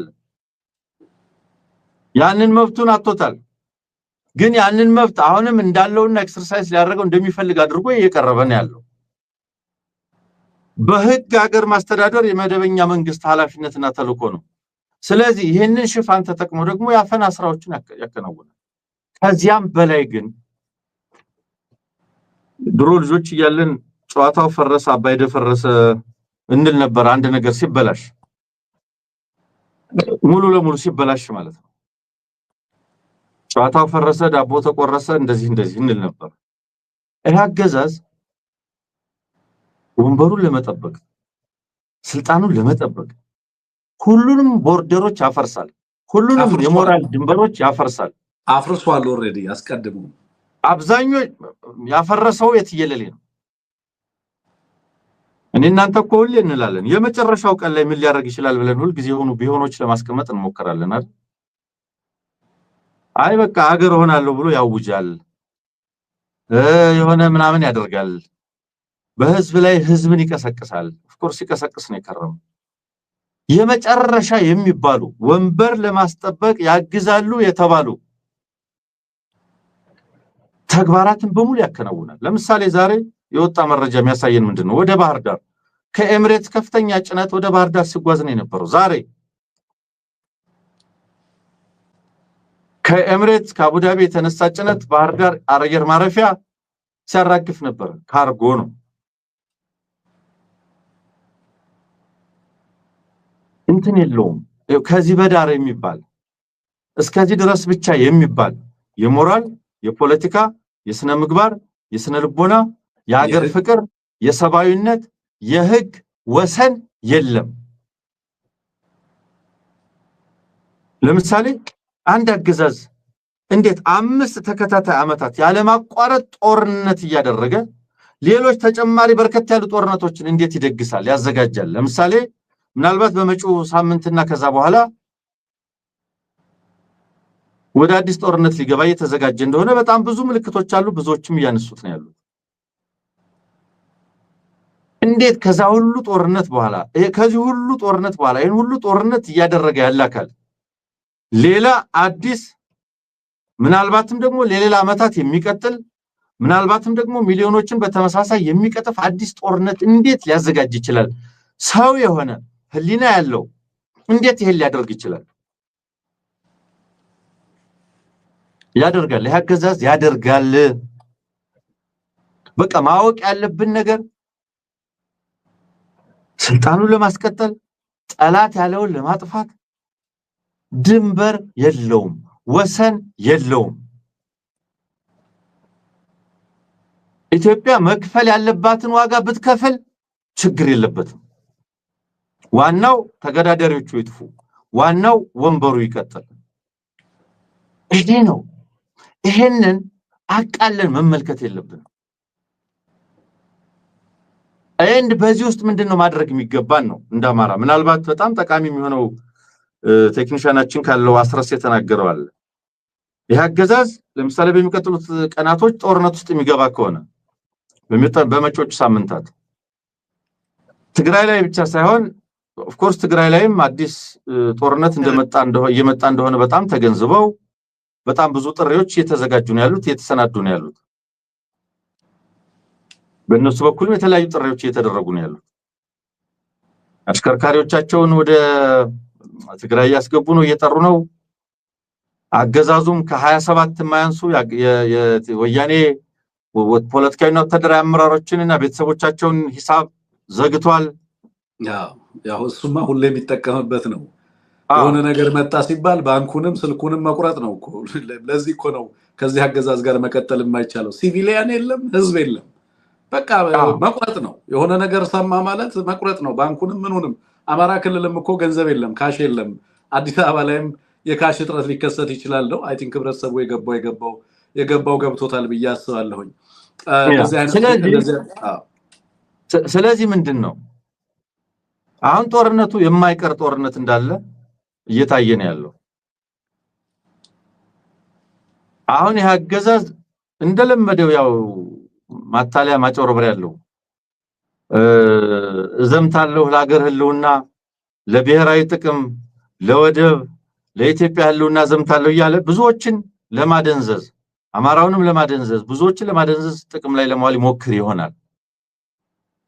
ግን በዚህ ሁኔታ ውስጥ አገዛዙ የትኞቹንም ጦርነቶች እየጣዳ ያንደዳቸው የአማራ ታጋይና የአማራ ህዝብ ምን ማድረግ ነው ያለበት የሚለውን ምናልባት አስረስ በጣም ጥሩ መልስ ስለሰጠ እስኪ እሱን ሰምተነው ሐሳብ ተሰጥበታለሁ ወንድም። መልካም እሺ። አንድ ነገር መናገር የሚቻለው የሚገባውም የአማራ ህዝብ ጣቱን የሚጠባ ህፃን ልጅ አይደለም። ማየት ይችላል ማስተዋል ይችላል። እያንዳንዱን አርሶ አደር መኖሪያ ቤቱ ላይ እያለ የጨፈጨፈው ከመቀሌ የሚተኮስ መድፍ አይደለም፣ ከአስመራ የሚወነጨፍ ድሮን አይደለም። ይልቁንም በየጓሯችን በየቤታችን በየቀያችን በአምልኮ ቦታ በእርሻ ቦታ በመንገድ ላይ በገበያ ቦታ በሌሎች ማህበራዊ ኢኮኖሚያዊ እንቅስቃሴዎች ላይ እያለ ህፃናትን ወጣቶችን ሴቶችን አረጋውያንን ሳይለይ እየጨፈጨፈ ያለው አገዛዝ እዚሁ ደጃችን ላይ ነው ያለው። ይሄንን አገዛዝ በማስወገድ ህልውናችንን ማስከበር ከምንም በላይ ቀዳሚው አጀንዳችን ነው። እያንዳንዱ እንቅስቃሴያችን የሚቃኘው ከአማራ ህዝብ ዘላቂና ሁለንተናዊ ምሉዕነት ያላቸው መብቶች መሰረት ነው። እነኚህ መብቶች እነኚህን ጥያቄዎች በማይሸራረፍ መንገድ ኮምፕሮማይዝ በማያደርግ መንገድ ኢትዮጵያ ውስጥ የሚኖሩ አጠቃላይ የኃይል አስተላልፎችን ትብብሮችን እንቃኛለን እናያለን። እዚህ ላይ አሁንም አገዛዙ ደጋግሞ ትርክት ለመገንባት የሚያደርገውን እንቅስቃሴ የፋኖን ተጋድሎ በሁለተኛነት በተላላኪነት በአጀንዳ ተቀባይነት ለመፈረጅ የሚደረግን የጠላት አጀንዳ በማራገብ የተጠመዱ ወገኖች ደጋግመው እንዲያስቡበት የምፈልገው ነገር በዚህ ሰዓት ከአማራ ህዝብ የህልውና ትግል አጀንዳ የሚቀድም ምንም አይነት አጀንዳ እንደሌለ አይደለም። ለኛ ለቀጠናው ኃይሎችም ከዚህ የበለጠና የከፋ አጀንዳ እንደሌለ መታወቅ አለበት። በእርግጥ አብይ አህመድ ኢትዮጵያ ውስጥ ካሉትም ጋር ሆነ ከውጭ ካሉት ኃይሎች ጋር እንቅስቃሴ የሚያደርገው ጦርነቱን ቀጠናዊ ለማድረግ የሚፈልገው የፋኖን ተጋድሎ መቋቋም ስላልቻለ ወይም ደግሞ የአማራን ህዝብ የህልውና አደጋ በከፋ ሁኔታ ለማስቀጠልና የአማራን ህዝብ በባርነት ለመያዝ ያደረገውን ወታደራዊ ስምሪት በጠንካራ ምከታ ስለቆመ በጠንካራ ብሔራዊ ንቃት እና አስተውሎት ስለተመከተ ይሄንን አጀንዳ በሌሎች አጀንዳዎች በማለባበስ በሌሎች አጀንዳዎች ስር እንዲዋጥ በማድረግ ህዝቡ ለብሔራዊ አጀንዳዎች ያለውን ስስ ስሜትና ፍላጎት እና ኢትዮጵያ ውስጥ ባለ የሀገረ መንግስት ግንባታ ታሪክ የነበረውን የጎላ ድርሻ መሰረት በማድረግ ያለውን ሴንቲሜንት ተጠቅሞ ከአጀንዳው ለማናጠብ እና ወደሚፈልገው መንገድ ለመምራት የሚያደርገው እንቅስቃሴ እንጂ አሁንም ቢሆን ዛሬም ድረስ የአብይ አህመድ ዋነኛ አጀንዳው የአማራን ህዝብ ማንበርከክ የአማራን ህዝብ በባርነት ውስጥ ማቆየት መሆኑ መታወቅ አለበት። ጦርነት ይጀመራል አይጀመርም ከማን ጋር እንዴት የሚለውን እንግዲህ በሚከሰት ጊዜ ብንነጋገርበት የተሻለ ነው የሚሆነው። አንድ ነገር በእርግጠኝነት ምነግርህ ግን መሳይ እኛ ከአማራ ህዝብ መብትና ጥያቄዎች የዘለለ ያለፈም ያነሰም አጀንዳ የለንም። ውግንናችንም ከህዝባችን ጋር ነው፣ ከማንም ጋር ሳይሆን ከአማራ ህዝብ ጥያቄዎችና መብቶች ጋር ነው። የትኛውም ምድራዊ ኃይል ከአማራ ህዝብ ነጻነት መብት ህልውና ጋር በቀጥታ የሚጋጭ ከሆነ ወይም ከጥያቄዎቻችን በተቃራኒ የሚሰለፍ ከሆነ እንከላከለዋለን፣ እንዋጋዋለን። ከዚህ መብታችን ከዚህ ጥያቄያችን ከነጻነት ጥያቄያችን ከህልውና ጥያቄያችን በተቃራኒ የማይሰለፉ ኃይሎች ጋር የምንዋጋ ደግሞ መርሰነሪዎች ቅጥረኛ ነፍሰ ገዳዮችም አይደለንም። ጦርነት ናፍቆንም አይደለም። ህልመኛ ወጣቶችን በየቀኑ እየገበርን ያለ ነው። በየቀኑ ከፍተኛ መስዋዕትነት እየከፈልን ያለ ነው። ሰላምን ፍለጋ ነው። ለህዝባችን ማህበራዊ ረፍትን ፍለጋ ነው። ስለዚህ በእነኚህ መመዘኛዎች መሰረት እያንዳንዱ እንቅስቃሴያችን ይሰላል ማለት ነው። ደግመን ሐሳብ ልንሰጥበት የማይገባ ነው። ከዚህ በኋላ እንሙት ይሄንን ነገር ኮንክሉሲቭ የሆነ ሪማርክ ሰጥቶበታል። አስረስ ያፋብን ከዚህ በኋላ በዚህ ጉዳይ ላይ ራሱን ጀስቲፋይ ማድረግ አይጠበቅበትም ባይነኝ ነኝ። ገብቷል። የናሬቲቭ ዋርፌሩ ተመክቷል፣ በሚገባ ተመክቷል። አገዛዙ አማራንና የአማራን ትግል በተመለከተ የሚያመጣቸውን የተግበሰበሱ የትርክት ናዳዎች በሚገባ ቀልብሶታል። የአማራ ህዝብ ልብ ውስጥ ምን እንዳለ በ24 ሰዓት ባልሞላ ጊዜ ውስጥ የደቡብ ጎንደር ወረዳዎችንና ከተሞችን በ24 ሰዓት ባልሞላ ጊዜ ውስጥ ሙሉ ለሙሉ ነፃ ማውጣት የተቻለበት ፍጥነት አንሙት it tells you everything። በቀጣይ ስለሚመጣው ነገር ሁሉ ይነግራል። ሌላው ትላንትና ነው ያነሳውት ነገር አለ። አሁን አስረስ የደገሙ የአማራ ትግል ጠባቂ የአማራ ብሔርተኝነት ነው። አንሙት ንቃት ነው። የአማራ ቫንጋርድ ነው። ከዚህ በኋላ ትግል አታጋይ መሪ ሌላው አይደለም። ዋናነት ትግሉን ጠባቂ የአማራ ህብረተሰብ ንቃት። አንድ ህዝብ በዚህ ደረጃ ከተደራጀ በኋላ በዚህ ደረጃ ትግል ካደረገ በኋላ በዚህ ደረጃ ፍላጎቶቹን አንድ በአንድ መቁጠር ከጀመረ በኋላ ለምን እንደሚታገል ለምን መስዋዕትነት እንደሚከፍል ካወቀ በኋላ በዚህ ደረጃ የጋራ ሰይስነ ልቦና ትስስር ከፈጠረ በኋላ ከጫፍ እስከ ጫፍ ባንድነት ይሄንን አይነት ማዕበል ማስነሳት ከቻለ በኋላ ትልቅ ድርጅቶች ወታደራዊና ፖለቲካዊ ተቋማትን ካጸና በኋላ ጥቅሞቹን አሳልፎ ሸጦ በተላላኪነትና በመርሰነሪነት አረበ እንደዛ አይነት ነገር ከዚህ ትግል ጋር አብሮ ሊነሳ አይችልም። ይሄ እንደዚህ የሚሉ ሰዎች ምን አይነት መሰሉ? በስነ ልቦና የኮሰሱ አማራን ሲያጠቁ የነበሩ የተጠቂነት ስነ ልቦና የተላበሱ አማራን ሁሉ ጊዜ ጭራ አድርገው የሚቆጥሩ የማዕከላዊነት ሚና የሌላቸው ህዝቡ ትልቅ እንደሆነ የማይገነዘቡ ትልቅ ትግሉ የገዘፈ መሆኑን የማይገነዘቡ አማራ ከዚህ በኋላ ከሌሎች ጋር የሚኖረው ግንኙነት ያቻነት እንጂ የሁለተኛነት አይደለም። ይሄንን በግልጽ ማስቀመጥ ያስፈልጋል። አማራ ከዚህ በኋላ ከሌሎች ጋር የሚኖረው መስተጋብር የተላላኪነት ሚና በባዕዴንና አሁን ባለ የባዕዴን መዋቅር የሚያበቃ ነው። ነፃ ወጥቷል አማራ ከተላላኪነት። ያንን ሊያደርግ የሚችልበት ምንም ሁኔታ የለም። አቅሙ ያንን አይፈቅድም። ዝግጅቱ ያንን አይፈቅድም። ንቃቱ ያንን አይፈቅድም። አደረጃጀቱ ያንን አይፈቅድም። ስለዚህ ይሄንን የማይገነዘብ አማራ በዚህ ሰዓት አለ ብዬ አላስብም።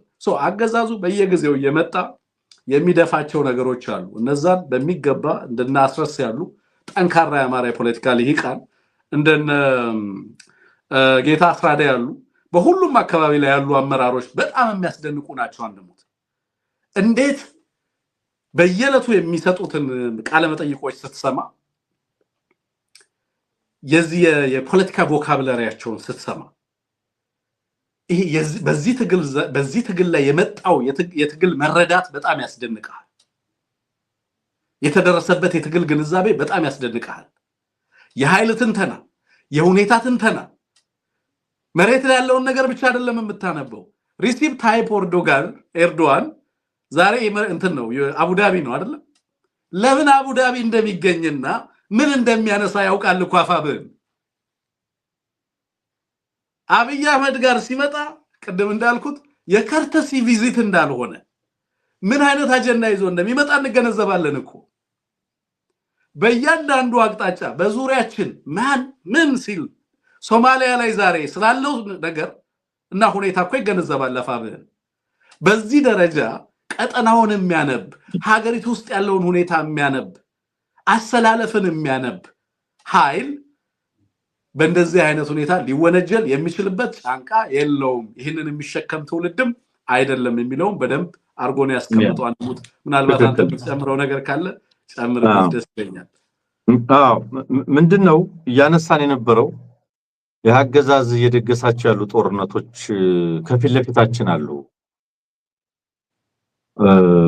ስለዚህ ምንድነው ምን ማለት ነው እንግዲህ ጦርነት የሚታወጅበት አካል በሙሉ ይሄንን አገዛዝ መታገል ቆራጥ መሆን የግድ ነው ነገር ግን እሺ አገዛዝ የጦርነት ቀደም ተከተሎች አሉት አሁንም ከባድ ድግስ ላይ ነው ያለው ወገቡን አስሮ ጦርነት እየደገሰ ነው የሚገኘው ሰራዊት ያንቀሳቀሰ ነው ያለው መሳሪያ ያንቀሳቀሰ ነው ያለው በጣም ብዙ ማዕከላት እየገነባ ነው ያለው ዛሬ ሳምንት ጀምሮ የዛሬ ወር ጀምሮ አናቅም ግን ከባድ የጦርነት ድግስ ላይ ነው ያለው ትልቁ ስራው ድግስ ነው ጦርነት ነው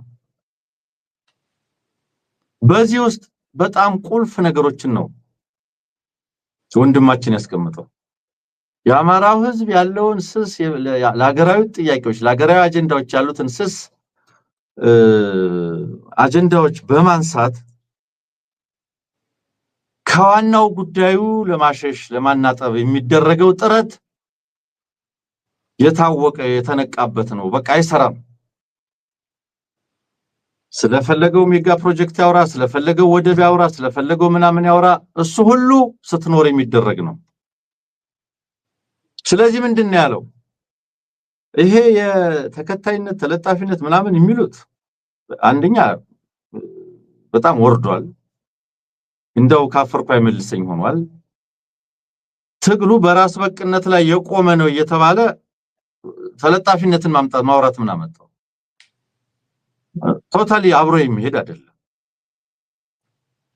ግን መቀበር ያለበት ትርክ ስለሆነ በተለያየ ጊዜ መምታታችንን መቀጠል ይገባል አስረስ ግን ያለው ምንድነው ከህልውና አጀንዳችን የሚቀድምም የሚበልጥም የሚያንስም አጀንዳ የለንም ትልቁ ጥያቄ ይሄ ነው ትልቁ ርብርብ እዚህ ላይ ነው እንዳውም የሚያመጣቸው ወሬዎች በሙሉ አንዳንዶቹ በተለይ ከዚህ ካማራው ብሔራዊ ንቃት የመነጨ መከታ ስለገጠመው ለማለባበስ ለመሸፋፈን እየሰራ ነው ያለው ነው ይሄን መከታህን እንድምሰሳ ማለባበስ መሸፋፈን ይፈልጋል ያማራውን ህዝብ ልብ ሊሰውር የሚችል ትኩረቱን ሊያናጥብ የሚችል ወደሆነ ነገር ሊቀየር የሚችል ነገር ከመጣ በተለይ ደግሞ አገራዊ አድርገ ኢትዮጵያ በለ የሆነ ነገር ሽታ ሰተ ከሆነ አገሩ ተወራ መቼም አማራ እንደዚህ አያደርግም ለማለት ይወጣሉ ያስተማራቸው ራስጠሎች ይወጣሉ ይሄንን ለማነወር ይወጣሉ የሆነው ሆኖ ግን ትልቁ ቁም ነገር ምንድነው ባለፈው ብለናል የትኛውም ትንታኔ የትኛውም ክስተት የትኛውም ጉዳይ የትኛውም አጋርነት የትኛውም ምንም ነገር ያማራን ህዝብ ህልውና ከማረጋጋት አንፃር ብቻ ይመዘናል ለምን እዛ ላይ ነው የተከልነው የህልውና ጥቃቱን ማስቆም ህልውናን በዘላቂነት ማረጋገጥ 4 ነጥብ ከዚህ የሚቀድምም የሚበልጥም የሚያንስም አጀንዳ የለም ነው ያለው ነገ ወደ ትግራይ ሊተኩስ ይችላል ቀጥሎ ወደ ኤርትራ ሊተኩስ ይችላል ወደ የትም ሊተኩስ ይችላል ያማራ ህዝብ የህልውና ትግሉን የሚያቆይበት የሚያቆምበት ቆይስኪ የሚልበት እድል ግን የለው ለምን ዋናው የተከል ነው የቸከል ነው ምን ላይ ነው ህልውናችንን ማረጋገጥ ላይ ነው የህልውና ጥቃቶችን መመከት ላይ ነው የሚቀድምብንም የሚበልጥብንም የሚያንስብንም ሌላ ጉዳይ የለም ወይ ከህልውና አደጋችን የምናስቀድመው የምናሳንሰው አይደለም ህልውና ማረጋገጥ ዋንኛው ቀዳሚ ጉዳይ ነው በጣም እንዳልከው ፖለቲካዊ ትርጉም ያላቸው በጣም በርካታ ነገሮች ነው የሚያነሱት ወንድሞቻችን አሁን ምንድነው ያለው አማራውን የህልውና ጉዳይ ወይም ጥያቄዎች ሙሉነት ያላቸው ጥያቄዎች በሙሉነታቸው መመለስ ምን ማለት ነው የተሸራረፈ ጥያቄ ለመመለስ የተሸራረፈ ህልውና የሚባል የለም ህልውና ለማረጋገጥ አማራጭ ጥያቄዎች አንድ ጥያቄ አይደለም ያለው ሁለት ጥያቄ አይደለም ያለው በርካታ የህልውና ጥያቄዎች ናቸው ያለው በርካታ ምንጭ ያላቸው በርካታ ተጽዕኖ ያላቸው ሙሉነት ምን ማለት ነው በሙሉነት እንዲመለሱ መስራት ማለትስ ምን ማለት ነው በሽርፍራፊ ድል አትቆምም ማለት ነው በሽርፍራፊ ምላሾች ቆይ እስኪችኛዋ ከተረፈች እችኛዋ ትንደድ የሚባል ነገር የለም ምትታገለው ሙሉ የሆነውን ህልውናትህን ለማረጋገጥ ነው እስቲ ቆይ ወልቃይት ከተመለሰ ሌሎቹ አካባቢ ያለ የማንነት ጥያቄ ሌሎች አካባቢ ያለ ራስን በራስ የማስተዳደር ጥያቄ በየክልሉ ያለ አማራ ጥያቄ ይቆየኝ ቆይችኛዋ ከተመለሰች እችን ብቻ ለጠብቃት የሚባል ጥያቄና መልስ የለም ጥያቄ ሙሉ ነው የሚያስፈልገው ሙሉ መልስ ነው እኔ ምረዳው እንደዛ ነው ሁሉም ጥያቄ በአንድ ጊዜ ይመለሳል ማለት አይደለም ጥያቄው የሚቀድም የሚከተል የሚመልስለት ነው አሁን እኮ እኔ ይሄ መመለስ የሚባለው ነገር ራሱ እኔ አይመቸኝም አንነሙት ማስመለስ ራሱ አማራው ነው ወሳኝ ነው አማራ የሚመለስለት ጥያቄ የለም አማራ ነው የሚመልስ ትክክል አማራ ምክንያቱም አብይ እንዲመልስለት የሚጠብቅ አማራ እንደዚህ አይነት አማራ ነው የአማራ መጠቃት ምክንያት ነው ይያልን ያለን አብይ አህመድ የሚመለስ የአማራ ጥያቄ የለም ፍቃደኝነቱም ኮሚትመንቱም አቅሙም የለውም በፍላጎት ደረጃ በመዋቅር ደረጃ እንዲመለስ የጠበቅናቸው ነገሮች ነበሩ እነሱ የአማራን ህዝብ ከመፍጀት የተለየ ሌላ ትርጉም የላቸው ስርዓቱ ግን እስከቀጠለ ድረስ የአማራ ህዝብ ህልውና በከፍተኛ አደጋነት ይቀጥላል በአማራ ላይ ብቻ ሳይሆን በመላ ቀጠናው ላይ የህልውና አደጋን የደቀነ ስርዓት በኢትዮጵያ ውስጥ አለ ይሄንን ስርዓት ለነገልና ሳድረው የምንችልበት እድል የለም በእናሳድረው እንኳን እሱ ያሳድረንም ነው ኦኬ በትክክል that's it I think በደንብ አርጎ ፍሬም አርጎታል አንሙት በጣም ነው ምናመስግን አዎ በዛ ልክ መመልከት ይገባል ማለት ነው ስለዚህ ምንድነው ከዚህ ምን ወስደው ለሰን ትኩረት ማድረግ ያለብን የኤቢሲ ተመልካቾች ሌሎቻችን ማሰብ ያለብን ይሄ አገዛዝ በሚቀጥለው ሳምንት ሌላ ጦርነት ውስጥ ሊገባ ይችላል በዚያኛው ሳምንት ሌላ ጦርነት አንሙት ሳምንት አይደለም በደቂቃዎችና በሰዓታቶች ውስጥ ምን ሊፈጠር እንደሚችል I think የሚያስችሉ ሁኔታዎች አሉ ነው በየደቂቃው ሞኒተር የሚደረግ ሁኔታ ነው ያለው እሺ ቀጥላን ነው ይሄ ሲሆን መወሰድ የለብንም ነው አጀንዳ መቀበል የለብንም መትከል ያለብን መቆም ያለብን ምን ላይ ነው የህልውና ትግላችን ላይ ነው ሌላው ነገር በሙሉ ትርፍ ነው መጀመሪያ መኖር ስላለን የሚፈጠሩ አጀንዳዎች እና ሌሎችም ጉዳዮች በሙሉ እየወዘወዙን ከመሰረታዊ ጉዳያችን ተዛንፈን ሳናውቀው የዚህ አገዛዝ አጀንዳ ተሸካሚ ወይም ተከታይ ሆነን እንዳንገኝ እንጠንቀቅ ይሄን መገንዘብ ያስፈልጋል በየትኛው መልኩ የህልውና አደጋችን መልስ አይደለም ተው መልስም አይደለም የጥቃቱ ባለቤትና ምንጭ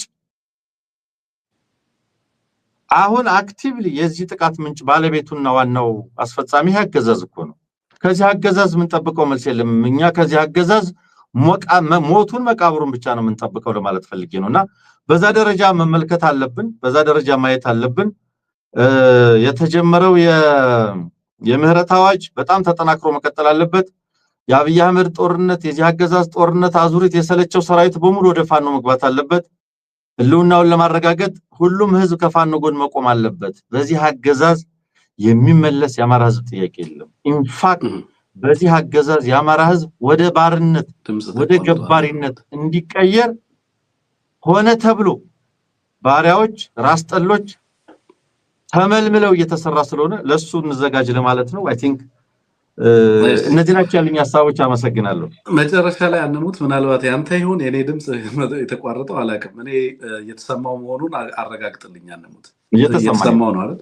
ኦኬ በጣም አመሰግናለሁ አንሙት። ከዚህ አገዛዝ ላይ አጀንዳችንን አንልቀቅ ትላለች መስኪ አይደለም? አጀንዳችንን አንልቀቅ እና የሉና አደጋችንን በደንብ እንመልከት። በነገራችን ላይ በቅርብ ቀን አብዛኛው ዳይናሚክስ የሚቀያየር ነው የሚሆነው። አሁን የምናወራው ስለ ዴስፐሬት ስለሆነና እየተበተነ ስለሚጠፋ ኃይል ነው የምናወራው በቅርብ ቀናቶች። ስለዚህ በተለያዩ ኃይሎች መካከል ሚዲያው መናበብ መቻል አለበት፣ ልሂቃኑ መናበብ መቻል አለበት። በዛ ደረጃ በጋራና በህብረት መቆም የሚያስፈልግበት ጊዜ ይመስለኛል። የኢትዮጵያም ህዝብ በደንብ ሁኔታዎችን አካባቢውን መከታተልና መጠበቅ ያለበት ጊዜ ይመስለኛል። ይህ አገዛዝ ከዚህ በላይ ኖሮችን እንዳይፈጽም ከዚህ በላይ ጥፋቶችን እንዳይፈጽም በትክክል መገንዘብ ያስፈልጋል። የዚህ አገዛዝ ቀን ነምበርድ እልሁናው ከዚህ በኋላ በራሱ ሳይሆን የሚወሰነው አይ ቲንክ በሌሎች እጅ ያለ ይመስላል የዚህ አገዛዝ እልሁናና የዚህ አገዛዝ ፍጻሜ። ከዚህ ጋር ተያይዞ እንግዲህ ከቀጠናው ቅድም እንዳልኩት ሸትል ዲፕሎማሲ እየታየ ነው። በቅርቡ የሳውዲ አመራሮች ወደ አዲስ አበባ መጥተዋል፣ ወደ ኤርትራ ሄደዋል። ከዛ በኋላ ታይፕ ኤርዶጋን አሁንም እንደዚሁ ከዩናይትድ አረብ ኤምሬት በቀጥታ ወደ አዲስ አበባ ይመጣል። ምክንያቶቹ ምንድናቸው? ዓላማዎቹ ምንድናቸው? እንዳልከው ነው። የጦርነት ፎግ ነው። በየአካባቢው በተለያዩ ጦርነቶች ውስጥ ገብቶ የዩናይትድ አረብ ኤምሬትን ጦርነት ተሸክሞ ሀገርንም ለጥቃት እየዳረገ ያለ አገዛዝ በመሆኑ ይህንን ሸክም ለማራገፍ የተለያዩ አካላት ወደ አዲስ አበባ እየተመላለሱ ነው ያሉት። አብይ አህመድን ለማዳን የሚቻልበት እድል ግን እየጨለመ የመጣ ይመስላል። አንሙት ምንም በእጁ ላይ ሊሰጥ የሚችለው ነገር ግን የለም። በጣም የሚገርመው ነገር እየተነገረው ያለው ነገር ከገባህበት ጦርነት ከሱዳን ጦርነት ውስጥ ቀጥታ ውጣ ነው። መጀመሪያ ላይ አልገባንም የወርቅ ማዕድን ነው አለ። የኢትዮጵያን ህዝብ እንደማደናገር መስሎታል። በጣም በርካታ መረጃዎችና ማስረጃዎች ቀረቡ። የዓለምን ማህበረሰብ በቀጥታ ማስማማት የቻለ ነው። በነገራችን ላይ የቀረበበት ኤቪደንስ በኋላ ላይ ማስተባበያ አድርጎት ይዞት የቀረበው ነገር በሱዳን አልቡርሃን የሚደግፋቸው ሌሎች ኃይሎች አሉ። ስለዚህ እኛም በሱዳን የራሳችን ጉዳይ ስላለን የገባ ነው እንጂ ዩናይትድ አረብ ኤምሬት ግቡ ብላን አይደለም ተብሎ ማንን መከላከል ተጀመረ? ኢትዮጵያን አይደለም ዩናይትድ አረብ ኤምሬትን መከላከል ተጀመረ። እስ ስትሬንጅ አንሙት አገዛዝ በአደባባይ ወጥቶ ዩናይትድ አረብ ኤምሬትን ዲፌንድ ሲያደርግ ዩናይትድ አረብ ኤምሬት በምንም ተአምር ስሟ እንዲነሳ ማትፈልገው በሱዳን እየሆነ ካለው ነገር ጋር ስሟ አሶሺየትድ እንዲሆን አትፈልግ በምንም መንገድ። ምክንያቱም ነውር ነው ሱዳን እየተፈጸመ ያለው። ያንን ሁሉ ዕዳና ኃጢአት የደመደመችው እንዲወርድ ያፈለቀደችው ኢትዮጵያ ላይ ነው። አገዛዙ አይኑን በጨው አጥቦ አሁን ወጥቶ አልቡርሃንም ሌሎች የታጠቁ ኃይሎችን ስለሚደግፍ ነው እኛም በሱዳን የገባ ነው እያለ ነው። የት ርቀት ድረስ ይወስደዋል የምንመለከተው። ከዚህ ጋር ተያይዞ ግን በርካታ ዲፕሎማሲዎች ጥረት እየተደረጉ ነው ያሉት። ይህ አገዛዝ አሁንም ከዛ እንዲወጣ፣ ከዛ መውጣቱ ግን አሁን ከደገሳቸው ጦርነቶች አያስቆሙትም ነው። አሁን ከደገሳቸው ጦርነቶች የሚቆምበት ምክንያት የለም። ምክንያቱም ያኛውም ሌላ ጦርነት ነው፣ ይሄኛውም ሌላ ጦርነት ነው። ስለዚህ ሲኩዌንስ አድርጓቸዋል። አንደኛው ጦርነት ባይሳካ ሌላኛውን ጦርነት፣ ሌላኛው ጦርነት ባይሳካ ሌላኛውን ጦርነት የሚያደርግ አገዛዝ ነው። ከዚህ በፊት ምንድነው ያልኩት መሰለ አንሙት ሀገረ መንግስቱ ሌሎች ማህበራዊ አገልግሎቶችን ለህዝብ መስጠት የሚያስችል ቁመናና አቅም የለውም። ለምሳሌ መሰረታዊ የመንግስት አስፈላጊነት የህዝብን ሰላምና ደህንነት ማስጠበቅ ነው አይደል? እሱን ፋንክሽን ማድረግ አይችልም ስቴቱ። ለዚህም ፓራሚሊተሪ አደራጅቶ ኢትዮጵያን ለተለያዩ ኮንትራክተሮች በውሰት ሰጥቷል። አሁን ክልሎች የፌደራል መንግስት ነኝ የሚለው አካል ቅጥረኞች ናቸው። ሚሊሻ እያደራጁ የሰላምና የጸጥታ ሁኔታን ለመጠበቅ የሚሞክሩ ናቸው እንጂ መንግስታት አይደሉም። ክልሎቹ ወደ ቅጥረኛነት ወርደዋል። መርሰነሪ ወደ ማደራጀት አሁን አማራ ክልል ያለው አካል ምንድነኝ ብሎ ራሱን እንደሚጠራ አላውቅም። ኤኒዌይ ራሳቸው መሰረታዊ የሚባለውን እንኳን የሰላምና ደህንነት ዋስትና ለህዝብ መስጠት የማይችል ሆኖ ግን ደግሞ ቀደም አንሙት እንዳልከው አንድ ነገር ማድረግ ይችላል። እሱም ጦርነት ማድረግ። ሁሉን ነገር ማድረግ አይችልም። ለምንም ነገር ምላሽ ለህዝብ መስጠት አይችልም። የህዝብን የኑሮ ወዳና መከራ ማቃለል አይችልም። ሰላምን ማስፈን አይችልም።